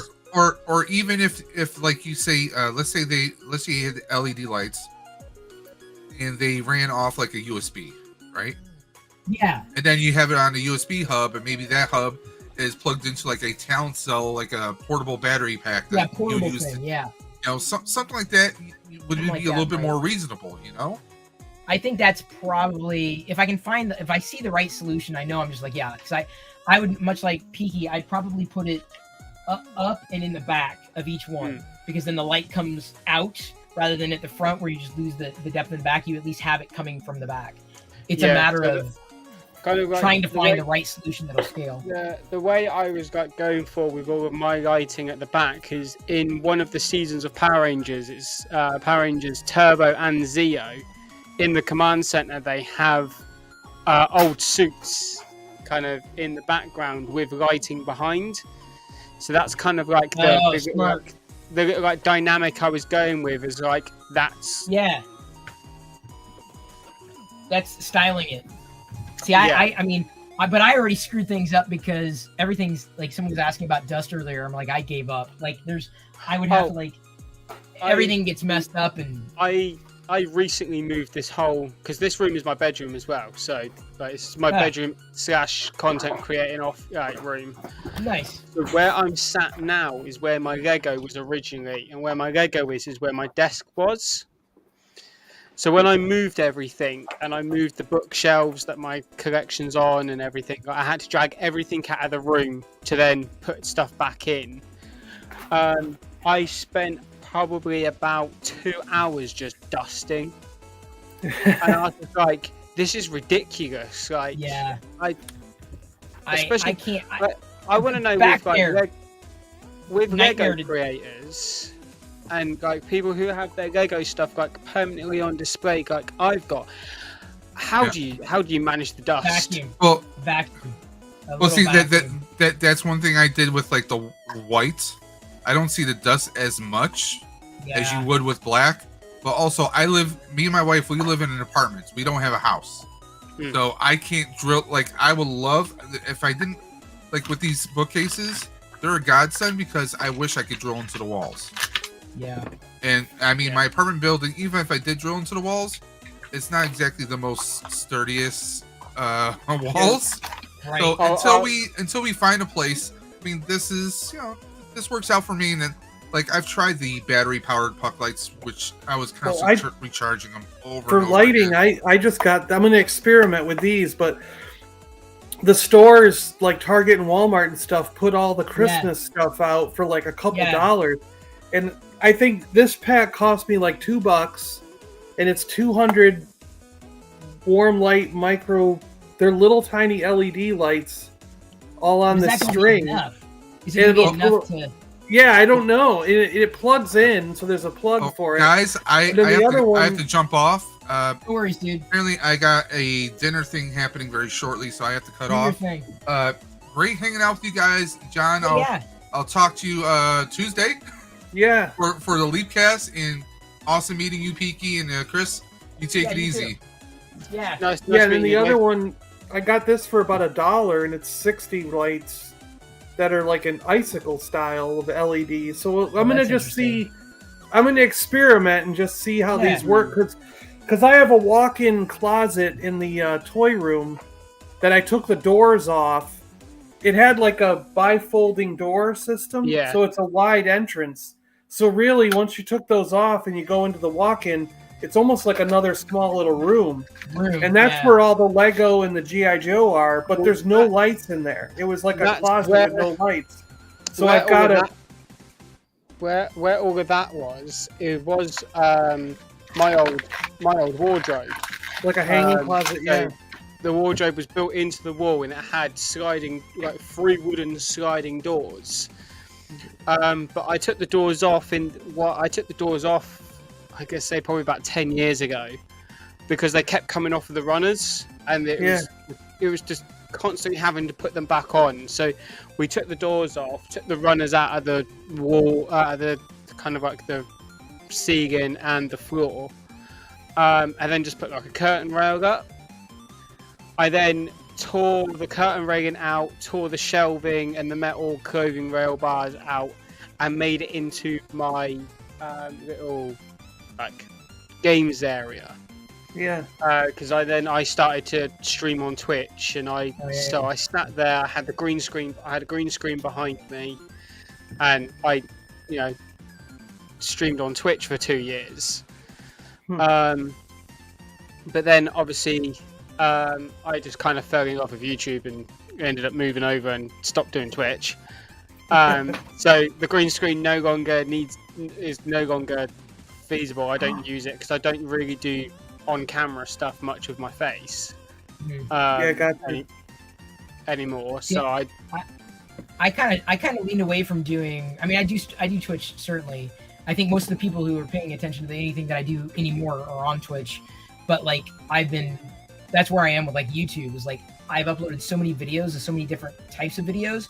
YouTube doesn't know what to do with me. Like it's like, who is Chris Perillo? Does he do tech stuff? Does he do toys? Does he do vlogs? Does he do dad jokes with his daughter? And like, yes. And so that's where I'm kind of leaning into figuring out how to basically transform and use StreamYard somehow to make this channel more, I guess, more live than anything. Yeah. Because I think that's a situation YouTube has with me as well now, because I do figure reviews, so like my Zord reviews and stuff. I also do movie trailer reviews. I do shorts.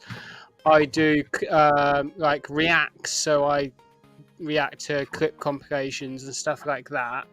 I also do food experiment videos with a food dehydrator. Oh, nice. See, there you go. You're throwing it all in there. Yeah. So that's the thing. I didn't want to when I came onto YouTube from Twitch, I didn't want to just be known for one thing on YouTube. But I wanted to branch out into different things and YouTube hates that. By the way, yes, YouTube hates it, but as content creators, it helps us because we're not constantly doing the same thing, and then we're not going to get burnt out doing the same thing over and over and over again. Yes. Like, sorry, I'm for us mentally, and to be able to constantly do new ideas for videos, we have to branch out into different avenues. It's how content creating works. Yeah, and YouTube, this is where, like I said, I don't know how, I've got to figure out the plan, but basically, I was talking about this on Twitch last night with the Disc 1 to 5 guy who was here earlier, John, setting it up so that, much like with MakerDeck and 3D printers, again, like some retro stuff happening where this is just more like I want to kind of turn my channel into kind of this just a hangout, like I mean, not because I won't necessarily be able to hang out actively with everybody all the time, but I know that there are people out there who kind of look for things like that, and figuring out what that is, what that looks like, what that content is, and I kind of come back to the idea of retro games being the thing, turning it into an arcade, effectively. But then Saturday morning, or our Saturday morning, my Saturday morning, or Saturday early afternoon, being able to talk about this, or maybe on another time in the week talking about that or this, because the thing that becomes constant is, for a creator, as Peaky very, very artfully demonstrated, like it's having that variety is critical for so many reasons, because burnout, I can tell you, I experienced burnout. A lot of people know me for I'm currently in a burnout stage. Like, I posted my last video was 2 weeks ago, so it was just before Christmas. I can't. I've got 16 thumbnails ready to be used for videos. I just can't bring myself to record. That's what I'm saying. I'm like, I mean, I've had, what was it? Like some of these things, like, oh, I've got this that came in. I'm like, but how am I going to share it? Like, I'll do a little video, but no one's really going to see it. So like, why put the effort in? And that's where I've started to look at doing shorts. But even then, I'm doing toy shorts and then a dad joke, right? And then toy short. And so it's like it's very TikTok. No one likes it. No, there's no platform that lets you be anything but I don't understand TikTok enough to post on it. It's shorts. It's basically what it is. It's Oh yeah, I shorts. know that, but I've done shorts similar to what friends have done. So like a quick unboxing short that I've people that I know that have done. They'll get thousands of views. I do the same thing. I do relatable tags and I do a really cool little description caption type thing.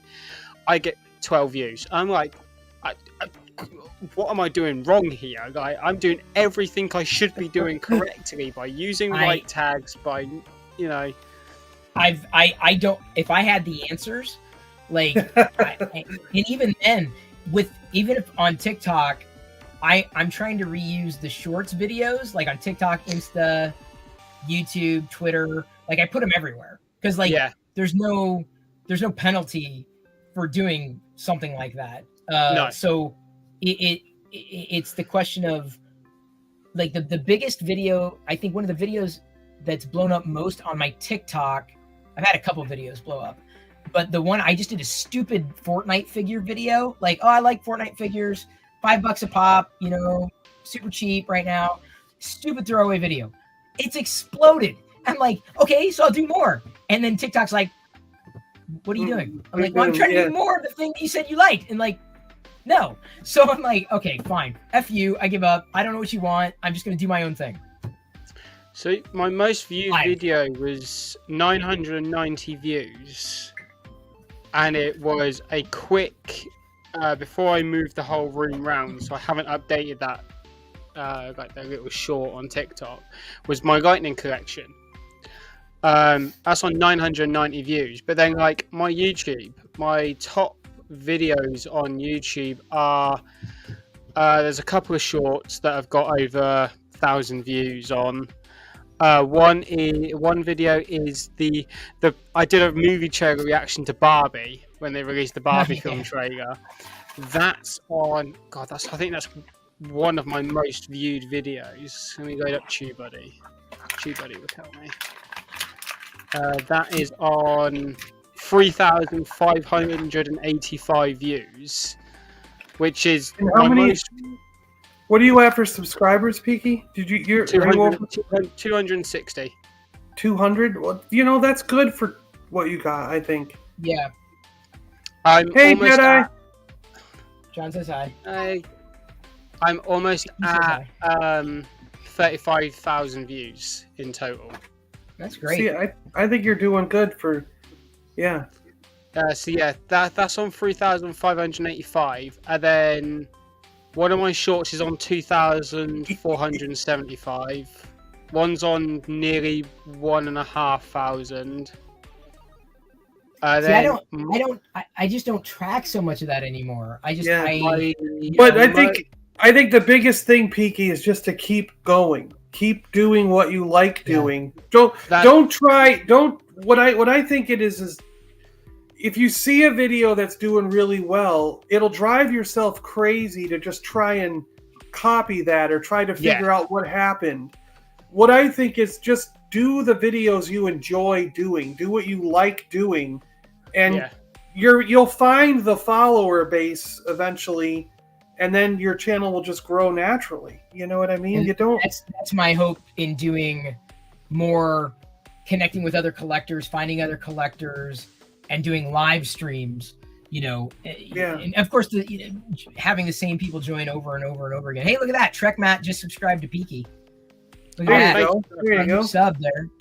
And Left Coast, by the way, I'm sorry. I guess you had a stream earlier. I totally missed it. I'm really bad with YouTube notifications, though. I didn't even see it today either, so I was But I was busy most of the day. I'm opening. They're out of they're breathing. If Left Coast is still here, look, they're breathing. My other most watched video, which I don't know how it's still doing. It's still getting about 20 views a day.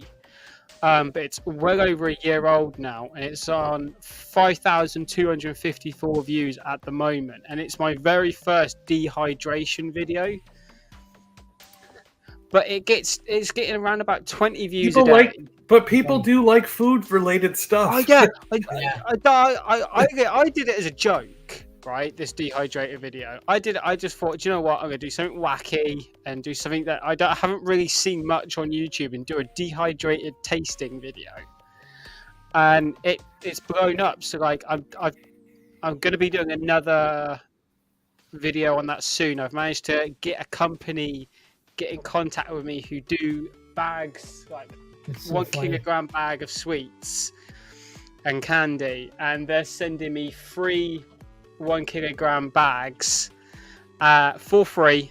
All I've got to do is make some videos on them, and I'm going to be using them in the dehydrator again.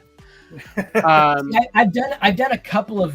I'm vegan, so I've done a couple of like vegan. I did some shorts. Like, see, if I experiment with anything, I'm not going to spend hours and hours and hours. I'll do a short. I'll do a 60-second.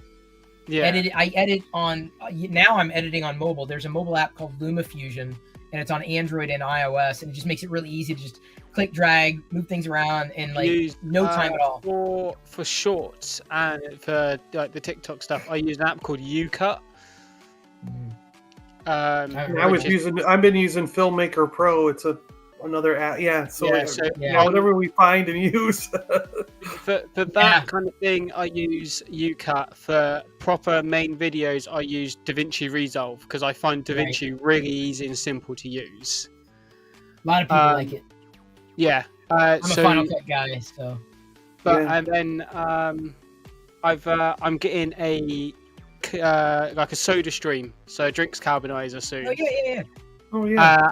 And I will be doing what happens when you carbonize drinks, like that shouldn't be carbonized. So I'm gonna be doing like carbonizing milk, tomato soup. No. Like I'll do like a little series, and I will be I'll be doing like maybe like 4 or 5 different kinds of drinks per video, because I don't want to do too many in one video. So I think 5 is kind of like a good baseline for each video. Yeah. And I also want to get those food freezer things where you can fast freeze food, so like fruit and stuff like that. I want to get one of those and experiment with that as well.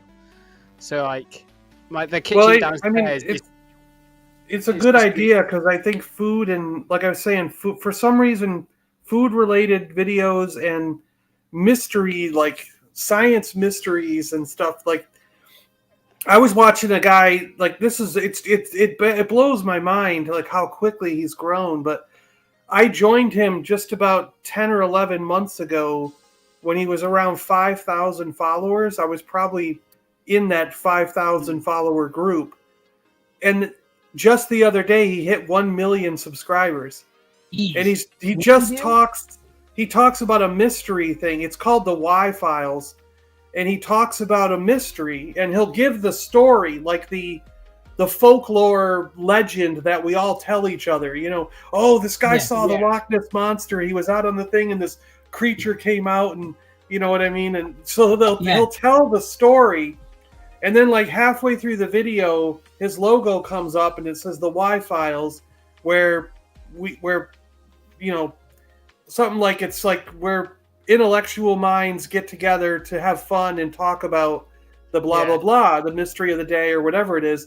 And then when he fades back to himself, the second half is the facts, like serious look at the subject. You know what I mean? So, and a lot of times it's just by the end you're like, yeah, this couldn't possibly be real. You know what I mean? Like we found out that this was hoaxed. We found out that this person was lying. We found out that this one said it because he did a book deal and he sold 1 million copies. So he ran with, you know what I mean? So it's like, it's a really cool format because you get the mythology and the story and the legend that we all tell each other. And then he goes into the facts of the second half. Like, why is this a legend? Why did this become something we all talk about? And he's done like alien abduction stories. He's done Bigfoot. He's done like I said, Loch Ness Monster and Mel's Hole. Like, Chris, do you know Mel's Hole there in Washington? Have you ever heard of that one? I don't think so. No. There's actually a TV show based on Mel's Hole now. It's a new Amazon Prime show. But it was supposedly a hole that someone found in a farmer's field in Washington State, and it was bottomless. Like this hole opened up that just went to nowhere, and yeah, all these weird stories went around about it. But I think he did like the dogs that jumped off the bridge that supposedly killed themselves, and like all these weird stories, and for some reason it's one of those things, like these mystery sort of channels and these food channels, they blow up. So it's a good idea if you want to do these experimental food things. I think I even went and got myself on Amazon a lab coat for said videos. I didn't do it for the food dehydration videos, but from now on, when I do those kind of experiment videos, I'm gonna wear a lab coat just as a gimmick for the video. I got a lab coat myself for something I've got coming up. So yeah, we're gonna. But like I kind of set all last year, I was constantly thinking of new ideas for the channel and new videos that I haven't tried doing, and like ways to like improve and stuff. This year is probably going to be the year that I start implementing some of those. So I've already made a couple of changes where I'm now no longer, because I was just called the Peaky Arrow, and because of the type of content I want to make, I thought, right, I'm going to end up having other people on the channel at some point. And obviously when I end up launching my podcast, I'm going to end up having a co-host that's on with me more or less every week. So then I kind of want it to be a bit of like a production company in a way. So I thought, right, Peaky Arrow Productions, it kind of rolls right off the tongue, and then I'll just be called, right, Peaky Arrow Productions, the Peaky Arrow Productions presents the Peaky Podcast with your host Peaky Arrow and stuff like that. That I can tell you, like I started this channel. This YouTube channel started in 2006. Like it is a legacy. It's one of the original YouTube channels, and so I threw a whole bunch of stuff in it. It used to be called Locker Gnome. Locker Gnome was my old handle, but people got to know me as Chris Perillo. So if you go to, I think youtube.com/Locker Gnome, it lands you still here. It's just that it's Chris Perillo that people knew. So now in order for me to scale beyond myself, it's hi, I'm Chris Perillo, but I'm just hosting the show, right? People remember me, but then it becomes a chance to connect with this, that, and the other thing. Because I don't think I'll ever be able to bring back Locker Gnome, because very few people would remember it. And I can't change it because I'm verified. And once you're verified, you can't change your name. It sucks. Yeah. And then I changed my logo to what it is now. I even changed the banner, which the banner on my channel is probably going to be changing again soon. That was just like a temporary one, just while I think of ideas for the banner. But then so then there's going to be the podcast. Hopefully that launches in February if everything goes smoothly. And then I kind of want to move into like you say, like having other people on the channel when you're not here and stuff like that. Like I just constantly make production type videos where even though I'm not making any money on YouTube, I'm investing in to make content bigger and better each time I upload. Like there's one series I want to do. There's a couple of YouTubers that do it, but I want to get a group of my friends together and hire out a football stadium and do hide and seek. So they'll all record their perspective on their phones, and then either me or whoever's the seeker will do the same thing. They'll like airdrop me or Dropbox me their video files.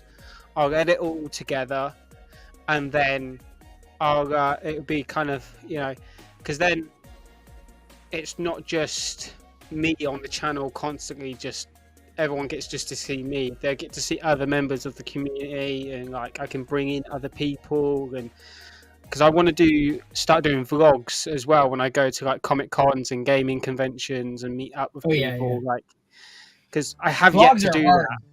Vlogs are, I tell you, I did them for years, and they're fun, they're great, but like if I did a vlog series again, I mean, it would have to be radically different because it was just there wasn't enough for me to do to make it, and I had to do all the work basically. Yeah. There wasn't enough to fill time, and so it just became a little It can mundane. get repetitive. Yeah, very repetitive. Yeah, that's why I wouldn't do daily vlogs or anything. That's the thing where people do daily vlogs and they're constantly out and about. They're doing the same thing over and over again, more or less. Yeah. Like they'll Well, just but vlog YouTube themselves likes going that. to like. That's the That's problem. what is YouTube that likes. Yeah. likes. Yeah. And Like, it's they'll vlog themselves going to Walmart like for the 20th time that week. And it's just like you were there just yesterday, like that's a bit repetitive now. But like that's why I would just do conventions, meeting up with other people in the community and like stuff like that. I think we're gonna go get some dinner here, guys. So thanks, John. I'm gonna I'm gonna take that out. And, no worries, mates. Have a good time. I Thanks should for head off joining. soon as well. It's good. 20 to 11 at night. he got a bunch of Dad does this thing with his cards, and I think Costco does it or something too. But like you can get your rewards, and he gets it in restaurant tokens, Right. cards, gift cards, and stuff. Yeah. All his rewards. So we're going to some steak place. So I'm gonna nice. We'll drive him around the corner, and we'll get ourselves a couple steaks. So Nice. I think we're gonna get going here. I've got work at 7 a.m. and it's 20 to 11 now, so I need to go to bed soon. Get some sleep. Chris, it was a pleasure chatting with you. Yeah. Hopefully we can do this more often. Yeah. Peaky, good to see you again. Don't worry about tomorrow. I will find a fill-in, and you can play I'll be on the road. I'll be on the Go-Go Studs anyway tomorrow. All right. Yeah, we're starting our Jeopardy tournament, Chris. I don't know if you want on that later on, but I don't know because I mean, watch a couple episodes and then decide if you want to join. I'm a little worried. That's what I'm saying. I'm like, I don't know. I don't know. You gotta. I was going over the questions with a couple of people earlier that are not playing just to make sure. Like, are these hard? Are these easy? And they were like, yeah. There's a couple nobody's ever gonna get. And I was like, but should I leave them or should I cheat? They were like, no, you have to leave them because they're educational, informative. So it's like, if nothing else, we'll learn. And if someone does know the answer, we'll be shocked. So to be honest, you might be shocked because I pick up random pieces of information or like random shows and stuff like that. I gotta pop down. I know you guys gotta jump out too. And all Jeff, right. I'll let you in as soon as I come back. But I gotta facilitate something. So I'll see you guys later, Peaky. I'll see you later. Yeah, see ya. We're going to dinner then. All right. Bye, guys. Bye, guys.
Hey.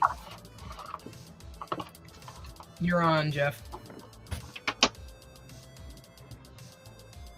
You're in. If you can hear me. You may have it muted. No, you should hear me. Okay, yeah. Yeah, I'm just eating. Right as you said you're on, I'm like... Well, yeah. You know what? You got a collection back there. You got a collection. You could have joined there, yeah.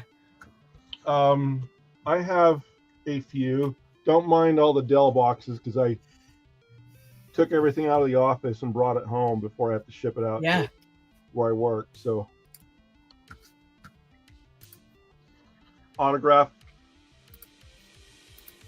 Oh, wow. Okay, yeah. Peter Mayhew, plus I have a couple of selfies with him before he passed away. Yeah, that's good. Yeah, because that's not happening again.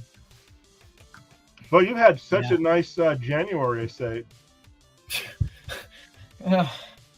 Yeah, and it ain't over. Well, yeah, it's just beginning. Yay. Well, I think a dozen people have asked you in the last couple of days, how you doing? It's like, well, he's standing upright. Yeah. Still has open roof above your head, but... Yeah, I mean, at this point, but, you know, that's one of the reasons why I've been trying to do this as, like, a week. Hang on just a second. I've been wanting to do something different with the YouTube, and I talked to, I think his handle's Retro Tech or Die, or no, sorry, yeah, Retro Tech or Die. He'd reached out a while ago, and he knows a lot of people in the retro gaming. Hey kid, Don't lock the door. Okay, but I'm probably going to be heading out pretty soon too. Okay, but don't lock the door until I come back.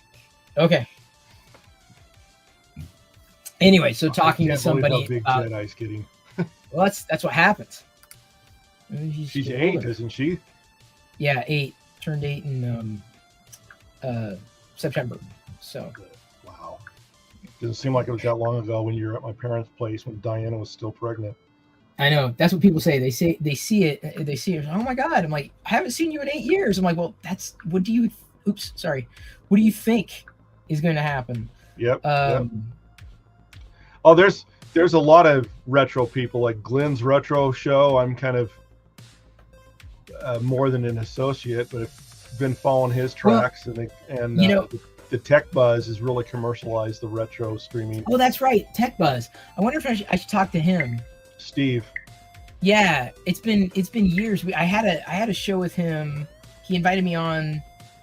It's been a while, but yeah, I didn't even think of that. Because he's got a whole arcade thing there. Yep. And I'm just because he has a whole setup, and I'm just like, I'm just trying to use the StreamYard. Like, I'm good. Like, it's easy, simple, straightforward. Oh, it's crazy. Sorry. It's crazy how much influence retro games has. I don't know if you can really see this over here, but behind those Funkos are some of the original Coleco. Oh yeah, I can see them. I saw them. Yep, I've thought about picking those up. They go for a pretty penny. Like that Frogger sells for $100, and the Pac-Man's for $150, and I didn't get it for that. No. I got it for less than $50. See, I've opened. See, the newer ones I've definitely opened. Yeah, which I have right here. The ones from. Well, I can't remember the name of the brand now. Wow. Yeah, I've seen a few of them thrifting. I picked them up thrifting, but not. Hang on. I can't tell if Jedi brought a friend home or not. Yeah, I picked them up thrifting, and I've definitely opened them. I don't have any inbox because I'm like, you know, Jedi likes playing with them. They make cute little figure arcades. Is it drop my joust? Awesome. Yeah, she's solo. Hey Eddie, hey big fan. Yeah, I still plan on doing something on Twitch later. I don't know if I have the mental bandwidth right now to set up a Discord server, but I have a feeling I'm going to have to do it sooner rather than later. Because you already there's run no 2 of them, way. right? I mean, you got Mickey Deck and your own, but No, I don't have my own. That's the thing is MakerDeck, the old Chris Perillo Discord server, the first one that I had, it just didn't. There was no activity. Like it was dead. There was nothing for people no reason for people to join. There was no activity. It was just there. And so instead of setting up a new one for MakerDeck, I was just like, let's just requisition, since a lot of the people who are on it were already active with 3D printing. I made the option to basically just basically requisition it. And so the MakerDeck Discord server is basically the old Chris Perillo Discord server. So a lot of people are like, huh, what? But it worked out well enough. But the problem when is, you started on with Intel, I don't think people had a grasp of reality is your livelihood, what pays the bills? Live streaming or Intel? Well, they ain't live streaming, that's for sure. And live streaming takes a ton of time. And I never jumped into it when Ustream first launched because of life. Life comes first, life and family. Yep.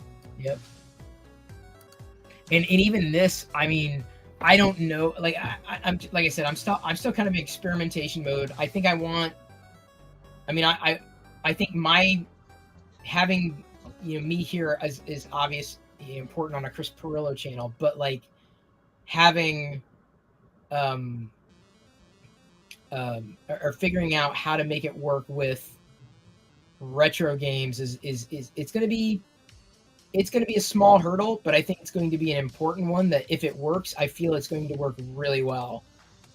And it's a matter of getting there and whether or not people are interested. But that's the thing is I almost have to find for YouTube, I almost have to find a completely different, much like with Twitch, you just got to find I got to find a different group of people. And as much as I like, the 3D printer folk, a lot of what we're doing with MakerDeck is 3D printing. I mean, it's all 3D printing, so I can't just be the same thing, right? And not stand out. So that's where I kind of fall back on. Well, I like doing live. I like, I was opening toys earlier with my fellow collectors, right? That I've met who love creating and love sharing and all that. But that's my feeling. Adults don't collect toys at all. Yeah, that's a good one. Is that a fig pin?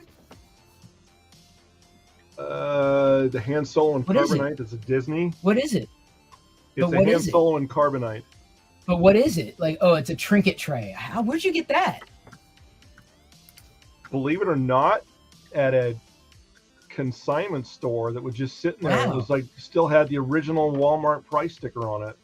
I've never seen it. That's what I'm saying. Like, hang on. See, this is the problem. Now I got to go on. Hang on. What is it? What is it called? Trinket. Star Wars trinket tray. I may need the UPC, but oh yeah. Oh my god. You know what that's going for right now? Well, as I'm on eBay, there's only one. There's only one. Yeah. Oh, my Captain Kirk bobblehead I got from Blockbuster Video like the weekend before they raised the store, and I got it for like $9, and it goes for $70. Wow. And someone thought they were funny. They were playing with his head because every time you moved him, he would say, "I'm Captain Kirk," blah, blah, blah. But then they moved his head too much and they broke the sensor in it. 7. Yeah. Yeah. I've never seen that Han Solo Carbonite trinket tray before. It's a 720. Yeah, it's made out of pot metal. Yeah. It's a 720 brand. I think it was a rebrand of something else. But it's going out for how much on eBay? A lot. Because there's only one that's listed. So, of course, it's like insane, like $200. But that doesn't mean it's worth $200. It just means no one else is listing it. Because I'm not finding it anywhere else. Well, it's like my dad's stuff that he got rid of years ago. He was wanting the collector price, and he's not going to get that. Right. But back in the day, buying those Hasbros, which you have all over your office, right? That were originally $4.99 or going for $15.20, and the re-releases are just as much. And the re-releases are garbage. Yeah, and I was saying that to John too. vintage now is probably more affordable than modern. Right. I mean, it's a fine line, but it just shocks me. It really shocks me. Yep, even our kid who's 5, the granddaughter, has some Funkos that she calls her collection, right? That she puts on her shelf and wants to leave them new in the box because that's where ours are. Yep. Yeah, I'm a retro mix. music seems to drown me out every once in a while. No, it shouldn't. I'm hearing you loud and clear, and right. I've got it pretty low.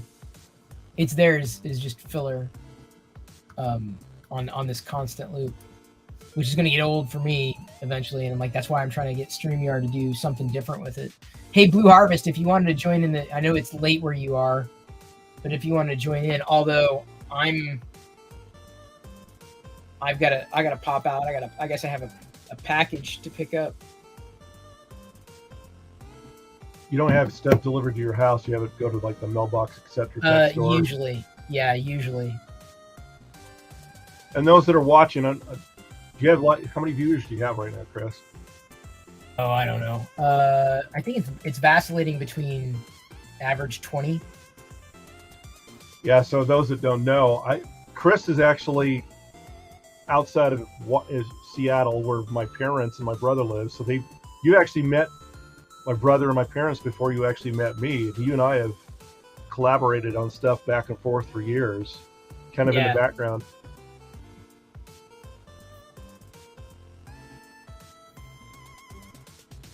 But I'm in the same boat. You know, if I have a gig that's paying the bills, that's what I'm going to focus on. That's the focus. So right now, I'm in between. But like that's the thing is with the YouTube, I want to do something figure out something with the StreamYard, but also makes that gives my YouTube channel a chance to kind of breathe again and reinvigorate again and reestablish again, because I don't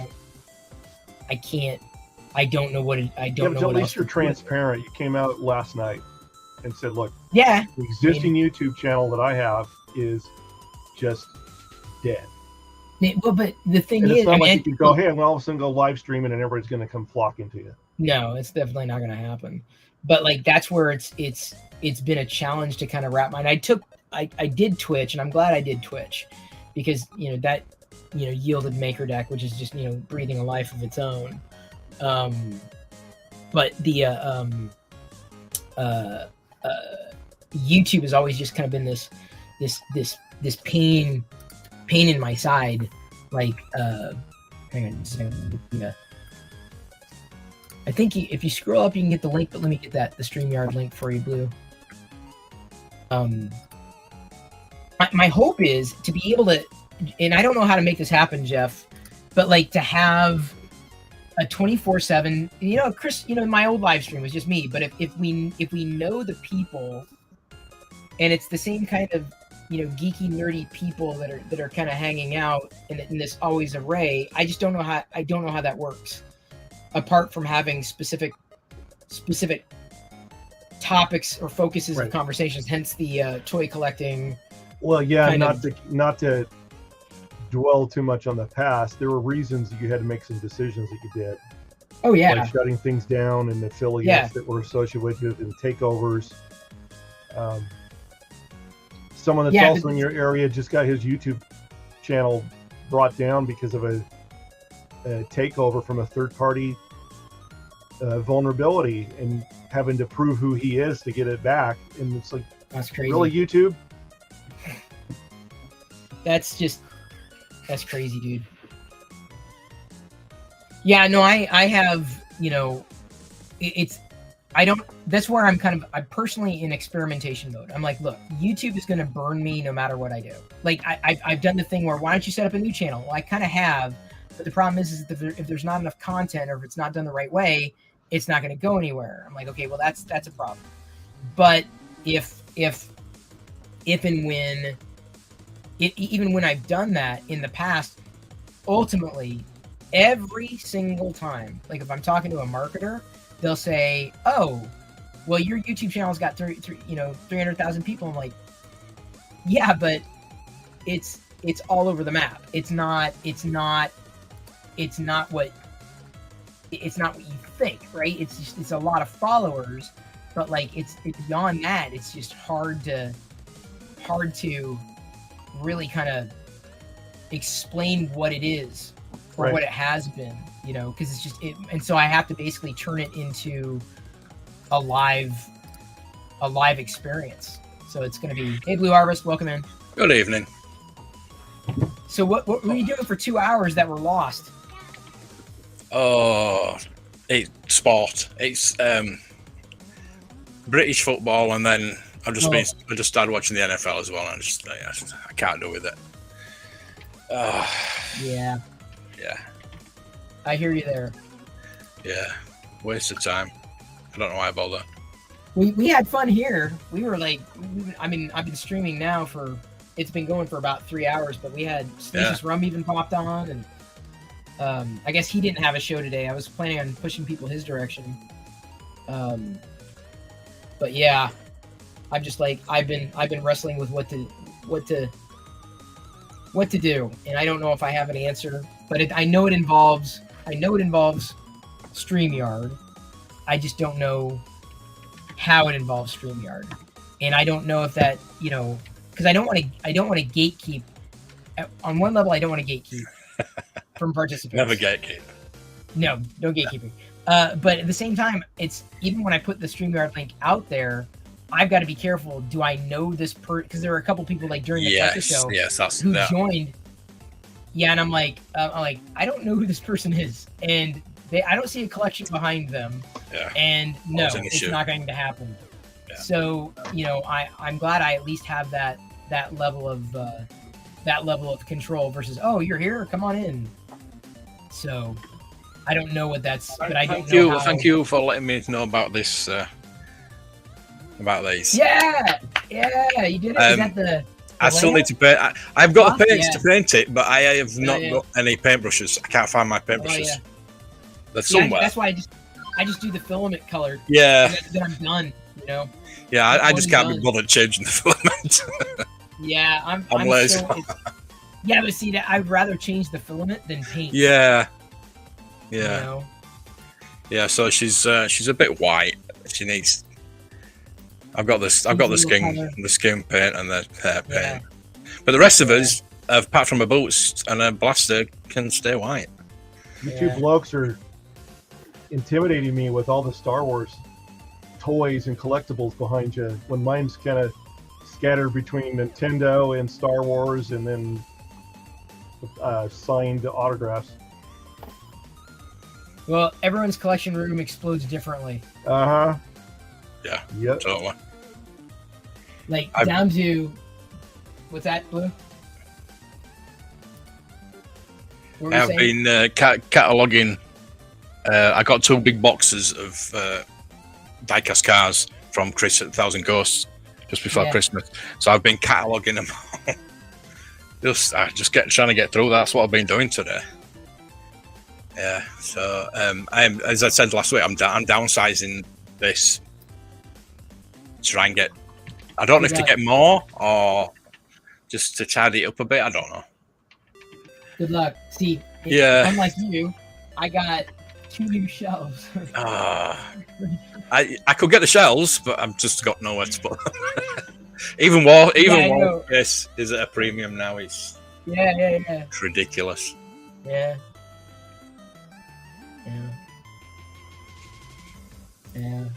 Chris, at one time you had mostly Darth Vader, right? Yeah, it was. I focused Darth Vader, but then it just kind of like, this is pretty cool too, and this is pretty cool too, and I like that, and I like this. But like most now, not so much all, but most on the shelves, if it's Darth Vader, it'll likely go up. But like here, I've got other black printed like Star Wars figures, or like in other areas, I've got like different troopers or what have you. But yeah, most of this is reserved for. In this room is most of it, not all of it, is reserved for Vader, and that just happened, like just organically. So, hey, Gazakroy, how do I feel about the state of Apple right now? I think it's in the state of California, in Cupertino. That's how I feel. I feel it is still in the state of California. I'm using it. I mean, I tell about this, but like we were talking earlier during the broadcast, like about webcams and stuff. But I'm using it. This is an iPhone, so I'm using the iPhone, and it's using the I can't remember what it's called, the center stage or whatever.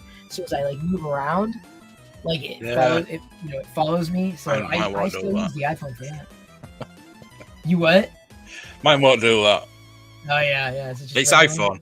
I mean, I can change over to my I've got like the built-in webcam because this iMac's this iMac's 10 years old now, so I won't use that. But I've got another webcam. I will.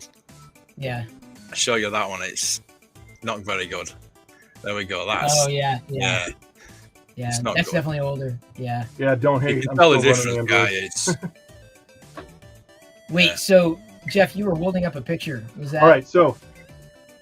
See if you can recognize who the characters are. I think you know who the celebrity is. Wait, hang on. Are those? Sorry, there's a glare. There's sun right off to my left. So. Yeah. Is that Adam? I can't tell if that's Adam Savage. Okay. Yeah, and then that is Adam as a Yep, and Jamie as a Yep. That's my wife and son. Oh, okay. We did Han Solo and Princess Leia one year as Yep and made the newspaper, but no one knew it was us. Yeah. See, my expensive stuff is pictures that cost you $100 because of convention. But they're prices. one of a kind. Right, Yeah. exactly. I never really got into even going to conventions. I didn't chase that. I didn't like go looking for that. I don't know why. It just didn't seem as interesting to me, and I couldn't tell you why. I probably should have. It would have been my chance to meet like Carrie Fisher, and right. But I was like, people, it's so busy, the line's so long. Like, is it worth the cost? I'm like, I don't know. Oh, it's so worth it. It was so worth it. Years ago, I was actually a member of the press and met Michelle Nichols in Denver. Oh, nice. Yeah. In her hotel room, she had a little bit too much wine, but we had the camera going the whole time. So I have footage that I'm never going to broadcast out of respect of her because she's just human. Because she had some wine and she was eating food. She said, "Okay, now I'm ready. Make sure her makeup's all good." But we just had the camera going the whole entire time and said, "Okay, let's step in and do our bumper and so forth." Right. And I asked her one question about the web series she was on, and it was like taking a step back in time, and she lit up like a child. And that was when it was fun. When it started to not be fun and life got in the way, it's like decision time. Do I keep doing this or do I go full-time career? Yeah. And that's the reason why a lot of us stay Kidult. Yeah, I agree. I hate getting rid of stuff too. Yep. With me downsizing, it's just going to be so hard to know what to get rid of. Good luck. I don't want to get rid of anything. There's nothing here that I want to get rid of. But so if you take Blue Harvest toys and Chris's and combine those, we would have at one time reached about a third of what my dad had, which he's gotten rid of. And he always had 3 of everything: 1 to play with, 1 to put on display, and 1 that was still NIV in the dark. Yeah. Right. And then he started squirreling around the house and finding all these items and going, what am I going to do with them? It's not for an investment. It was just for fun. And for fun, yeah. 10 years ago, collectibles were a premium. Now it's... Well, there's a lot of them, right? And right. It's like, I mean, I didn't even know about how rare or what this goes for. I just happened to pick it up because it looked cool. Right. Yeah, that's what I'm saying. That's like, oh yeah, I like that. Yeah. Yeah, you walk. You don't think about the value, do you, when you pick something up? You think, oh, I like that. It's shiny. I love that. Yeah. Well, see, even then, there's so many things that I see. Like, if I go to Target, I'm like, oh, that'd be really cool. Oh, that's really neat. But then I just think, is that something? I mean, it's fun and it'd be neat, but like, where's it gonna go? is it something that I would eventually, kind of get rid of, right? No, you think And about so- that when you've bought it. No, I try to think about it. That's why I buy it, and then I think about where I'm going to put it. Like No, this, I still try to think about it NIV, the other way around. this has been sitting in my office for a year. Yeah, Right? I mean, it those probably has the old some dust. figures, the figurines. Yeah, Right. Yeah. Disney churns those out. But there's just so many of them that it's by sheer morbid luck, though, that I've Well, run but into see, even stuff like- thrifting. And So, I opened these the Super 7 reaction, not Star Wars figures, clearly not Star Wars figures, Transformer toys earlier today, and this is the new series from Super 7, and it's like I never really collected Transformers like at all. Like it wasn't a thing. I never had one as a kid. Honestly, it was like I had GI Joe, I never had Transformers, and then when Super 7 released. I think it was like the first wave, Optimus Prime and Starscream and everything. I'm like, I freaked out. I'm like, because it's all by POA, like Star Wars. I'm like, as a kid, man, it would have been tough for me because I was all for the Star Wars stuff, but I easily would have chased down the Transformers like this. Yeah. This is just, I'd have been. So that's why when Super 7, despite their heavier prices now, have continued with this, and then now they've got GI Joe with a new wave coming out this week. Like, I'm going to get them. Like, it's not even a question. I will. I can't believe there's an eBay seller that wants $195 for that trinket tray I just showed you.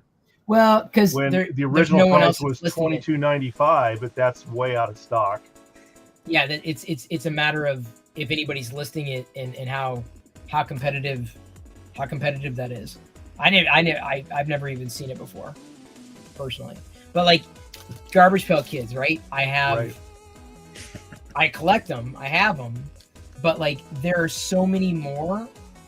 I knew I couldn't be a completist, and then Top started selling the these Garbage Pail Kids online. from the late 80s, 90s. I already have those, but like they're continuing to release new ones. Right. Yeah, And release so them. and that's the thing is like I have to decide where is that line. How much more do I get them all? Do I get some of them? Which direction do I go? And so I basically that was one of the first times with Garbage Pail Kids. Because a few years ago, I'm like, I can't keep doing this. I just have to stick to just a part of it. Yeah. And then this year, I did the same thing with Star Wars, like the Star Wars figures. I'm like, well, I'm a vintage collection guy. Like this is the one I'm always gonna, if I have to choose. And honestly, there are far fewer pre-orders for vintage collection than Black Series at this point. So I'm taking my Black Series approach this year. Last year now, 2022, changed. And it's always hard to do that when you realize, oh, I don't know if I'm going to have the space. I don't know if I'm going to have the budget. I don't know. And I hate that. I never sit down and start doing inventory looking at MSRP because you'll start going, I spent how much? Yeah, no, I don't want to know, but I'm going to die someday. And I don't want to be on my deathbed saying, I wish I would have purchased the Sharkticon, That's what my uncle said about his Beanie Bear collection. I asked him why he was giving them away to the grandkids and so forth. He says, well, I can't take it with me. I said, then why'd you buy them? He's like, I'm taking mine with have me. Fun. Yeah. They're coming with me. Yeah. Well, I'll be like a pharaoh. I don't know. I don't know where mine will go. Where are the sacred jars? And it's where is the sacred Darth Vader? I hope that Jedi finds a way to enjoy them down the line. Maybe that'll happen. I don't know. I won't be around, so I won't care. While I'm around, I'm going to care. Yeah. All right, well, it is what it is. And has your wife caught the bug of collecting? No. Or? Nope, not at all. Just the opposite. Which is probably for the best, honestly. Yeah, it's probably good that she puts up with it. Yeah. I get scared when my wife unless- says, "Can I use your credit card?" and go into the craft store. I'm like, "Oh my God, no, please." Yeah, that's dangerous. Yeah. Intervention time. Do not give us a credit card. Hey, here's the thing. As long as I have a job, well, right now I'm in between, but like as long as I have a job and I'm paying the bills and everything's being taken care of, then if I'm able to get, you know, a Transformer figure or a Star Wars figure or Garbage Pail Kids, then well, there could be worse things to spend your money on, right? Exactly. And I don't, and here's the thing, I don't even know if I'm going to have like a legitimate retirement. I really don't know. I don't know what it's going to look like at that point. I have planned, I've been planning, but like I still don't know what that looks like. I guess what's retirement age? I don't know what it is in UK, but like, what is it here? Like what, 65 or something like 65 that? 65 is when you can start taking a retirement, but a lot of people don't do it till 70 and a half. See, Yeah, that's 70. It's moved get to 70 over here. Yeah, they'll get more money from Social Security, which is not much. No. Yeah, see, I feel like, so that's, this year's 50 for me. So that's another 15 years. I feel I can put that in. And then I'm just like, all right, now how can I turn my attention to just, not just, I want to mess around while I'm doing it, right? Hence Maker Deck, hence, you know, farting around with content online. But I don't know what I'd do. I feel I would, what I'm doing right now, I feel like is exactly what I'd be doing in retirement. So exactly, yeah. I mean, you know, like you, I'm 15 years away from retirement, and hopefully within 15 years I might have a few more subscribers. So right, I might get a better revenue. You never know. Yeah. So I'm in the same boat, Blue. I'm double digits in my 50s, and it's like not much on retirement. Never really thought about it, and I got sniped a few times. I've been in the same position Chris has been. Yeah. I've had 2 divorces, so you can tell what position I'm in. Me too. Oh, Blue, you and I don't know what we're gonna do. Yeah. Yeah, you know, and so I look at it. Oh, Left Coast is 29. I hate you and love you. He's such a liar. He's such a liar. Wait, he's a liar? He's such a liar. He's 30. Someone just hang on. That was a Microsoft sound, and I know that because like Intel, and that every time I hear that sound, it's like, what now? Yeah. What now? I don't want to hear work sounds. The sound that bugs me the most is the default Zoom notification of an incoming call. Oh yeah. Yeah. Because my office number is mapped through Zoom, so if someone calls my office number, it rings my cell phone. And it's like under penalty of death, you don't call me before 7 or after 10 o'clock at night, unless I'm if I'm knee deep in upgrades that I have to work at night.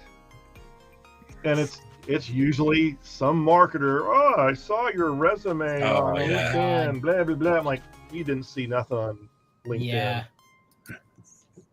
Yeah, I get emails from sponsors. Oh, we've seen your channel. We want you to promote this, and it's not even in English. It's just. I bet you, Chris. I bet you get them all the time, don't you? Oh yeah. Like I ignore. Yeah. I ignore a lot of them. In fact, one of the things that I've had the message pinned, but Entertainment Earth, they're promoting the affiliate program for everybody to sign up. Like especially if you're doing content out there, and I get stuff through Entertainment. Oh, that's new. There's a Grogu light. I think I'm in that affiliate, but I'm in the UK, so there's no point me using it. Yeah. I mean, it depends on where your audience is and whether or not they're collectors. You know, I wish Smith's Toys would have an affiliate or something like that. Yeah. Here's the thing is like with the affiliate stuff, it's good when it's targeted and you've got something, you know, brand new and your audience, and you're able to get to your audience directly. So like I feel like using the affiliate stuff in my newsletter is better than using my affiliate personally, than using the affiliate stuff in social media, because in social media it's like I see a lot of it, but like that newsletter is kind of a different.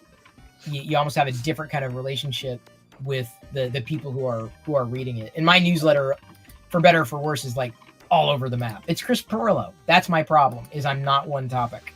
Yeah. That's my problem. Yeah. It's horrible. But I don't know. I don't know how to fix that problem necessarily. But maybe I got to think of like a dozen questions to ask you about vintage stuff, Blue, and carving that stuff out. Because I find talking about a lot of the history is fascinating to me. Yeah, well, we were talking about Action Force last week, weren't we? And I showed you my card and Action Force down there. Yeah, well, I have decided now I am going to collect the first wave. Really? Just loads. Yeah. And I'm going to make a series about it and show that you can buy vintage cheap. Yeah. Not just blow your budget and buy them all like certain other people do. Because I'm tight. I don't like to spend a lot of money. Yeah. On if I've got tell my son that bought a Hellboy signed Funko Pop for $495 USD. Oh my god. And it goes for $900.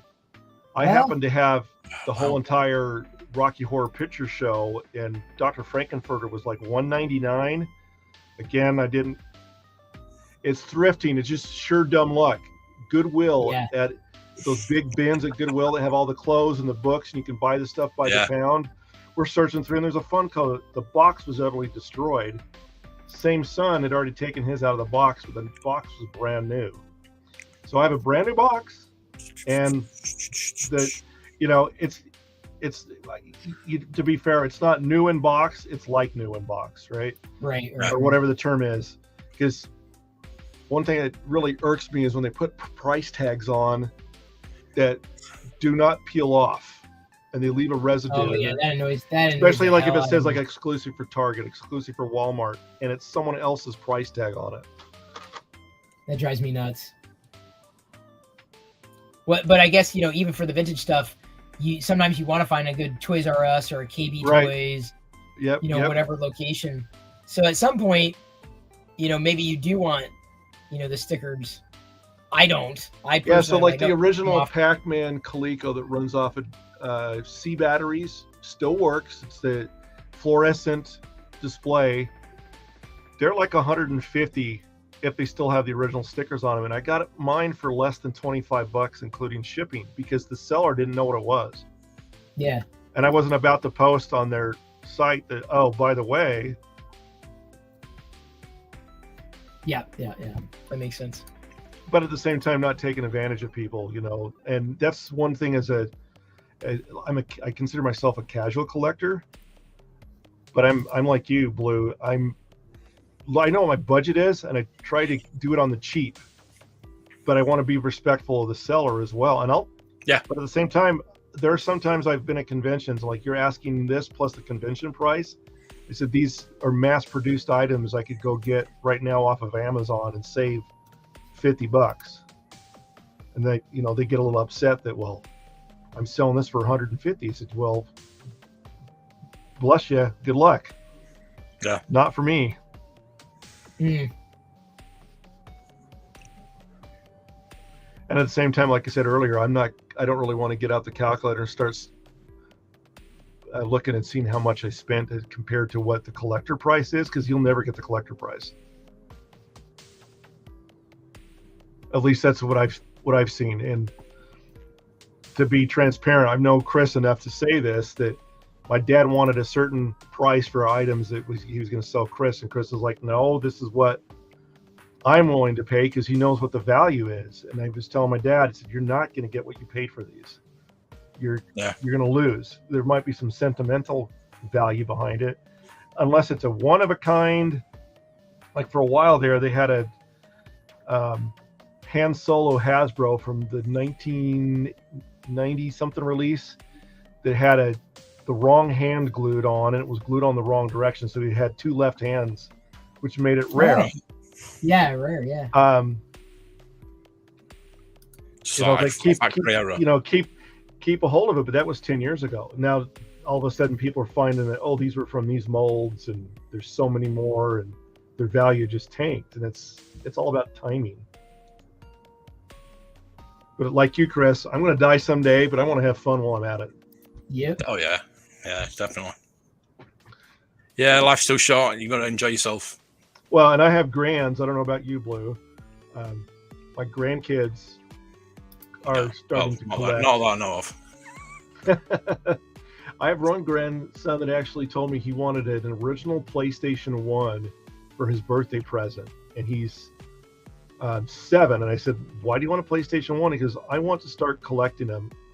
Wow. And I said, well, I have a PlayStation Classic. He goes, no, I want the real one, Grandpa. Cool. And I'm like, wow, where is this coming from? Metal Gear Solid. Yeah. Yeah. I mean, I still have some OG Xboxes that work.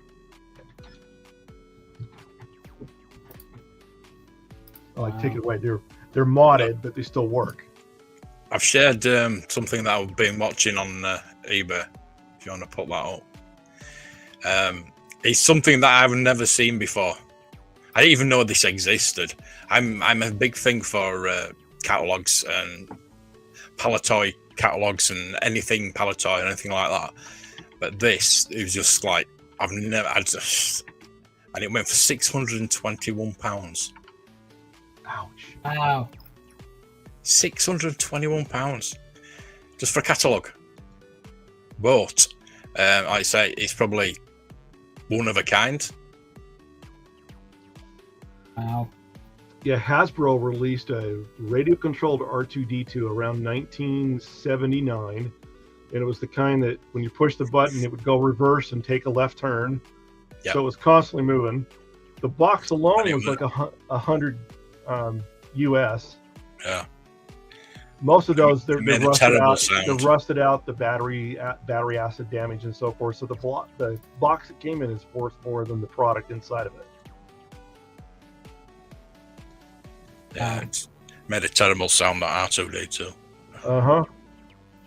Jesus. Didn't all toys make terrible sounds back then? Pretty much. The Millennium Falcon, the alarm on that, that was terrible. At least we got with the X-Wing, we didn't get the sound on it. We didn't get the lights and sound on our X-Wing, so we were spared for that. Good old Palatoy. We didn't have Palatoy, obviously, here in the States. I only learned about it in subsequent years. I'm like, what is this? Yeah. Huh? Kenner? No. Like, yeah.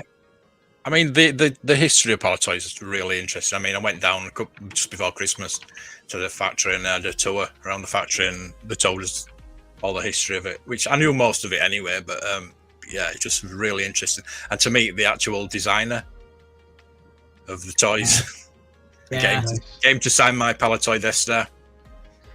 Yeah, and I hang around with a group called SLAP, which is Salt Lake Area Pinballers, and they collect vintage and new pinball machines. Yeah. 15,000 for certain machines. No, take out a mortgage to your collection. Wow. Well, I tried to get the arcade 1-up Star Wars machine, but you can't get them. Yeah. I actually pre-ordered it. But they wouldn't fulfill the pre-order. I said I would never get an arcade 1-up. And we've never had it in the UK. We get the Pac-Man, we get all the Turtles and things like that, but we never got the Star Wars one. Oh yeah, there's bots all over that scrub auctions and so forth, and it's like, hey, Walmart has it for less than $100 US. Yeah. Well, I did see it in Walmart for $50. I thought, well, why can't I have one? Exactly. Yeah, when they're going for $4.99. Why sell them for $50 when you can ship them to the UK and we'll just snap them up? So I knew a lot of people that wanted one. I mean, they do a Tron one now as well, don't they? And I'd love that. That were the two my favorite arcade machines, Tron and Star Wars. Oh yeah, Tron I loved. I can play. I've got my arcade machine over there. I played Tron. It doesn't play as well. Yeah. I got to figure out emulation on my desktop is what I have to do because that's what I want to do on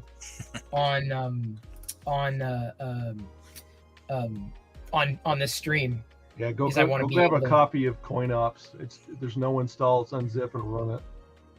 So it's a 1984-1995 merchandise catalog from Lucasfilm. 621 So it's direct from Lucasfilm. It's not from any company. So it goes through all the companies that have the merchandise for Star Wars, which I've actually messaged the guy and said, can you send me the photos? Can you photograph every page and send me the photos? Wow. So like it's got the Parker Brothers. Parker Brothers, the Atari game, yeah. Which I've actually got a sealed version of The Empire Strikes Back. Yeah. I don't have it sealed. Palatoy on it. No, I don't have it sealed. I have it complete, but it's not sealed. It's like that. HC Ford. I knew about the Helix, but HC Ford, I don't remember any of that. Now, it said 621 was the current bid, or is there actually bidders on it? Or is that the reserve price? I didn't catch that. No, that's actually sold. Wow, why? 48 bids, £621. Wow. And £2.35 shipping. Economy postage. Economy delivery, yeah. I think I'd go and collect it. Exactly. Yeah. Yeah, so yeah, it's I mean, that's like, it's now a holy grail for me. Wow. But I have messaged them saying, can you photograph every page for me and let me just look at it, please? Yeah.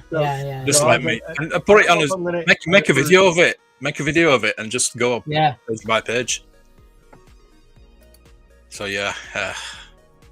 Yeah, see, and when people say downsizing must be hard, I think the hardest is when I moved into this house.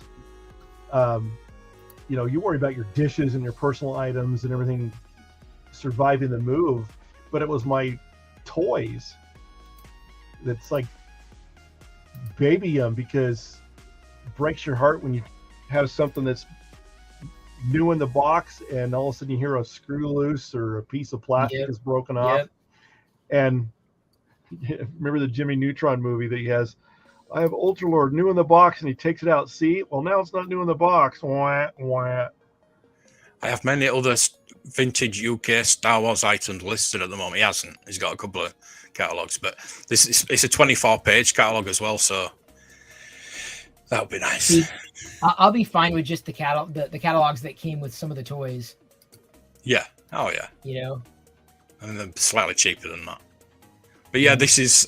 I didn't even know about this. And he says it's hard to find, extremely hard to find. Well, yeah, because I've never seen it before. But yeah, it's not done by any company. It's done by Lucasfilm themselves. Lucasfilm licensed them. Yeah. So I don't know where it was supposed to go. Because it's got like Palatoy, HC Ford, Airfix. And then so I'd like to see the Airfix kits. I had all the Airfix kits. Loved them. See, you got to play with different things than certainly I did. Because, I mean, I was in the Midwest here in the U.S. We barely had anything, Yeah. Let alone being, knowing, and of course there was no internet, so learning about anything. That's what's most frustrating is sometimes seeing, like, something that's released internationally, I'm like, that'd be great, and I can't get it here. I'm like, but I want that. That's what I want. Yeah, it's ridiculous. International shipping these days is ridiculous. I hate that. I've ordered some things on eBay internationally, like Italy's had some Star Wars stuff, and I'm like, okay, that's a reasonable price for what you get. Little trinkety Star Wars things. I will chase down if I think it's a good price. I'm willing to pay. Yeah, I'm very grateful for eBay. I mean, as much as it can be very expensive. Yeah. Yeah, because I am actually, I'm going to Celebration. I want to dress up as Wilro Hood. Now, of course. Getting the outfit is easy. It's just getting the ice cream maker. The ice cream maker. Now, the ice cream maker is like $20 over there, but it's like $120 shipping. Oh my god. So I said to people, just get me one. Take out all the heavy machinery and just give me the bucket and the lid. Wait, could you get the Camtono from Galaxy? Yeah, Edge? well, yeah, I could get the it proper could be cheaper. I'd probably get it cheaper actually. The proper That's one. what I'm saying. I would get the at this point because I got a couple. But again, that'd be getting it from America because they don't have them in Disney Store over here, unfortunately. Right. But yeah, that would be my preferred option. But yeah, I need to do that. I've got my little figure of him there. I love him. See, I never got him. I debated him. Like, I had to be kind of neat. Like, it was too much. It was too expensive. Now he's really expensive. Yeah. So yeah. Well, that's just a custom. Oh, a custom. Yeah, I missed I missed it when he was on card. And another one I regret not buying that I could have bought was the Jar Jar Binks in Carbonite. I regret not getting that. That really shot up. I'm like, oh. It angers me. I was like, $100 is too expensive. And then next time I look, I'm like, holy, it's going for what? So yeah, I've made mistakes. So I'm not. Oh, we've all made mistakes. Yeah. It's going for 2,000 on Meriki. Holy cow. Mercari, sorry. Yeah, Mercari. Yeah. Yeah, that's one thing we don't have in the UK. 2012, and it says vintage. So I have a dumb question. What year is considered vintage? 10 years old, 20 years old, 50 years old? I'm vintage. I'm vintage. I think vintage. Well, it depends, but I think, I feel it's a hard line. I'm sure today's modern is tomorrow's vintage, but there's a hard line. I feel, at least for me, it's in the 90s now. People will call it vintage. But it's still modern to me. 80s is definitely vintage. 90s, I don't care how old I get. It's just not. I understand the retro appeal to a Teenage Mutant Ninja Turtles or a Power Rangers, but it's not. I feel the era personally was different. But now they mass produce things to the nth degree. So scarcity just doesn't exist really as much anymore. I mean, you've got chases and exclusives and this, that, and the other thing that are going to make it difficult to be a completist. Vintage to me was limited run, truly limited runs, not designed to be collectible, there were no real true exclusives, right? So there's, in my mind, that's the line. That's the definitive line, because once you start getting into the era of this is a Funko Pop exclusive. This is a Garbage Pail Kids online exclusive. At some point, it would be considered vintage, but you couldn't complete. And I feel with vintage, you have a chance to the Star Wars figure line. It's incredible, right? Almost 100 figures, but you can complete it. You can complete. Yeah. A vintage line. You cannot. There's no way on God's green earth you can complete. That's another good thing about collecting vintage is that there is there's light at the end of the tunnel. Yeah. When it's modern, it's still coming out and it's flooding the market. Yeah, I think I have 8 different versions of Boba Fett Funko Pops because they're different series, heads different color, different angles, different toys or different accessories it came with. It's when does it stop? Yeah, it's not good.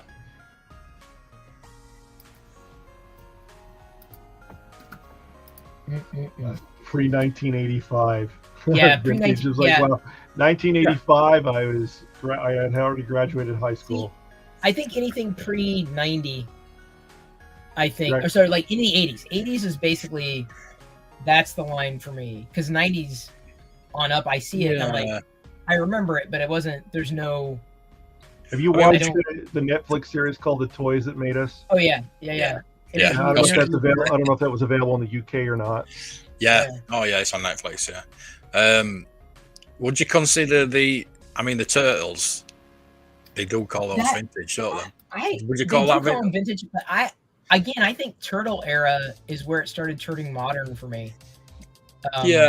I mean, you go into the 90s, you get all the knockoffs from Turtles, like your Street Sharks and Biker Mice from Mars and all that. Yeah. So you ask an American like me, though, G.I. Joe. G.I. Joe to me was the size of the Ken doll that complemented Barbie. He came in an ammo box. He had, at the time, he had fake a beard, which is basically felt. And then the next release, it was just painted on. But my brother, who's 14 years younger than me, his G.I. Joe were 4-inch characters, and they were just mass that's mine. Well, the thing I didn't like about G.I. Joe, even back then, is the O-rings, and they did not age well. Those O-rings did not age well. But we didn't use O-rings in the UK on our Action Force. Yeah. Yeah. I never liked that. It was to me they were just G.I. Joe, because they articulated, they were just too loose. Yeah. 5 POA, no bended knees, no O-rings. That's why I personally liked this, and I'm actively collecting the Super 7 Reaction G.I. Joe line. Although they've been doing repacks of Storm Shadow, not Storm Shadow, Snake Eyes, and I think they've got a repack of Duke coming up. And I'm like, I'm not gonna get. Maybe I'll just get one of those, if anything. But I definitely want to get one to open, one to keep in the pack. Oh yeah, Thundercats is definitely vintage. Yeah, that's Square 80s. Thundercats, yeah. So I guess it could be argued that 90s is on the cusp of vintage. Maybe in another decade it'll feel that way, but yeah, I mean, to me, I think it's when the toy revolution that started in the mid '80s, where the toys came out before the shows. The show was there to promote the toys, and now it's that's kind of gone full circle, right? Yeah, the Masters of the Universe wanted that was the first one to do.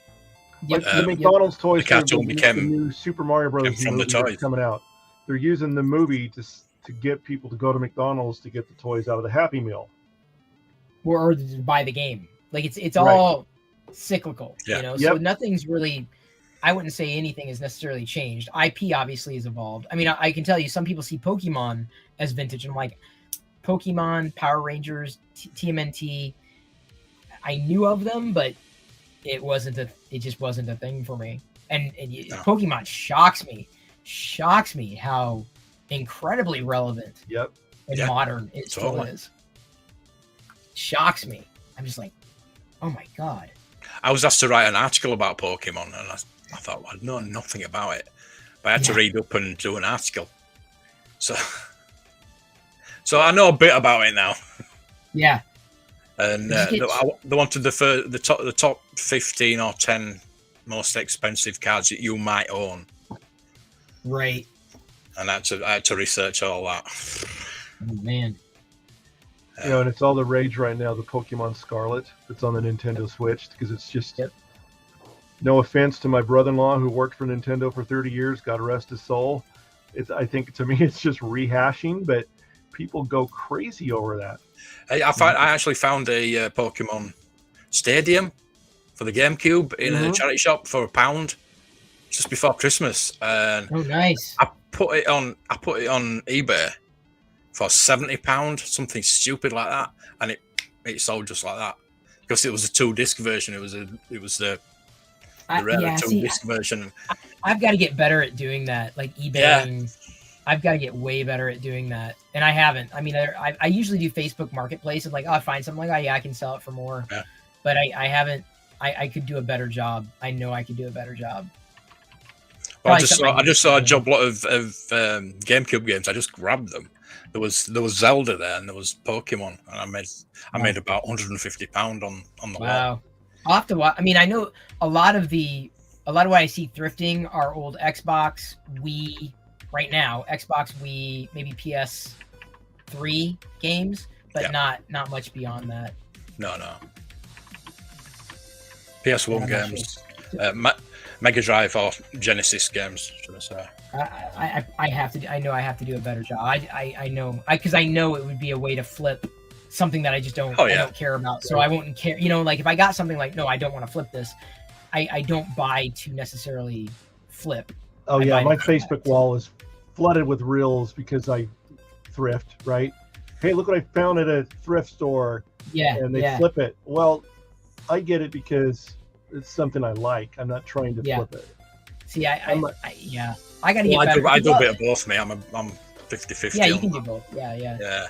I sometimes it's difficult for me to identify. Oh, I think this is worth something versus it is worth something. So I generally will stick to something like, oh, this might be worth something. Yeah, but I don't. Otherwise, I'd be just sitting on inventory. I've flipped a couple of things, but not too many, certainly.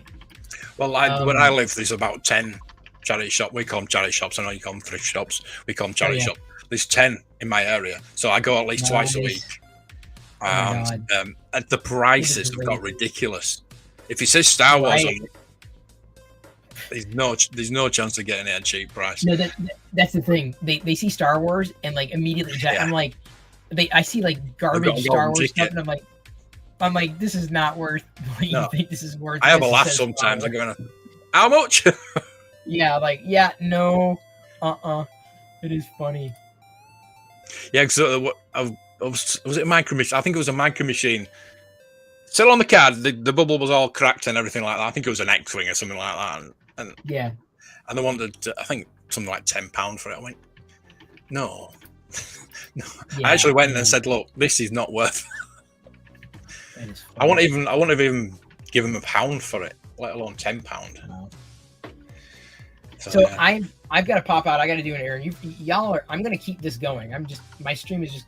I'm just gonna keep it going right now. Yeah, it's coming up to 12 o'clock for me. So I mean, Jeff, if you want to stick around and engage, Josh, if you want the link, you can scroll up and I can add you before going. But yeah, I have my lunch is off camera and I didn't want to eat on camera. Oh, no worries. Do your thing.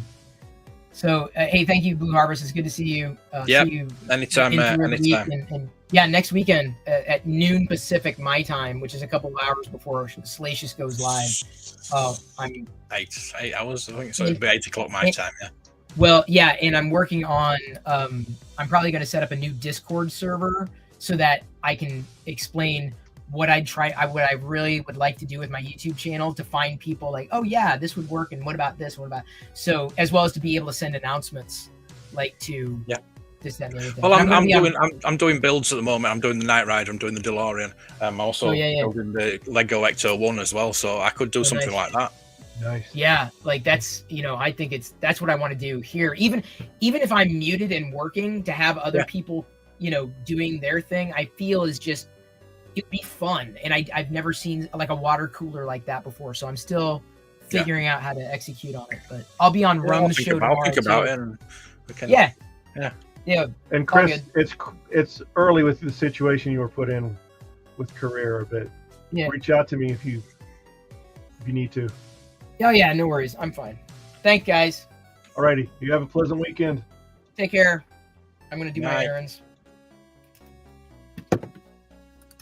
BRB. Let me turn up the music and turn that camera around. Y'all can keep chatting. I will get a Discord going. And thank you, Guaz. Is it Guaz or Gwaz? What is it? My hope is to transform this channel into more of a arcadey, retro, toy collecty, hangouty place. Even if I can't be here, other people could be. That's the way I'm thinking. I've got stuff I got to clean up here too. How do I get this going on? Baker deck.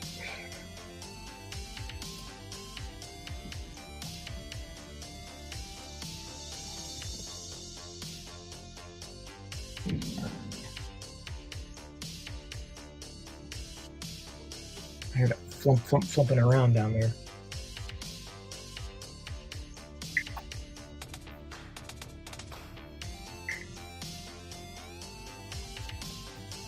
That.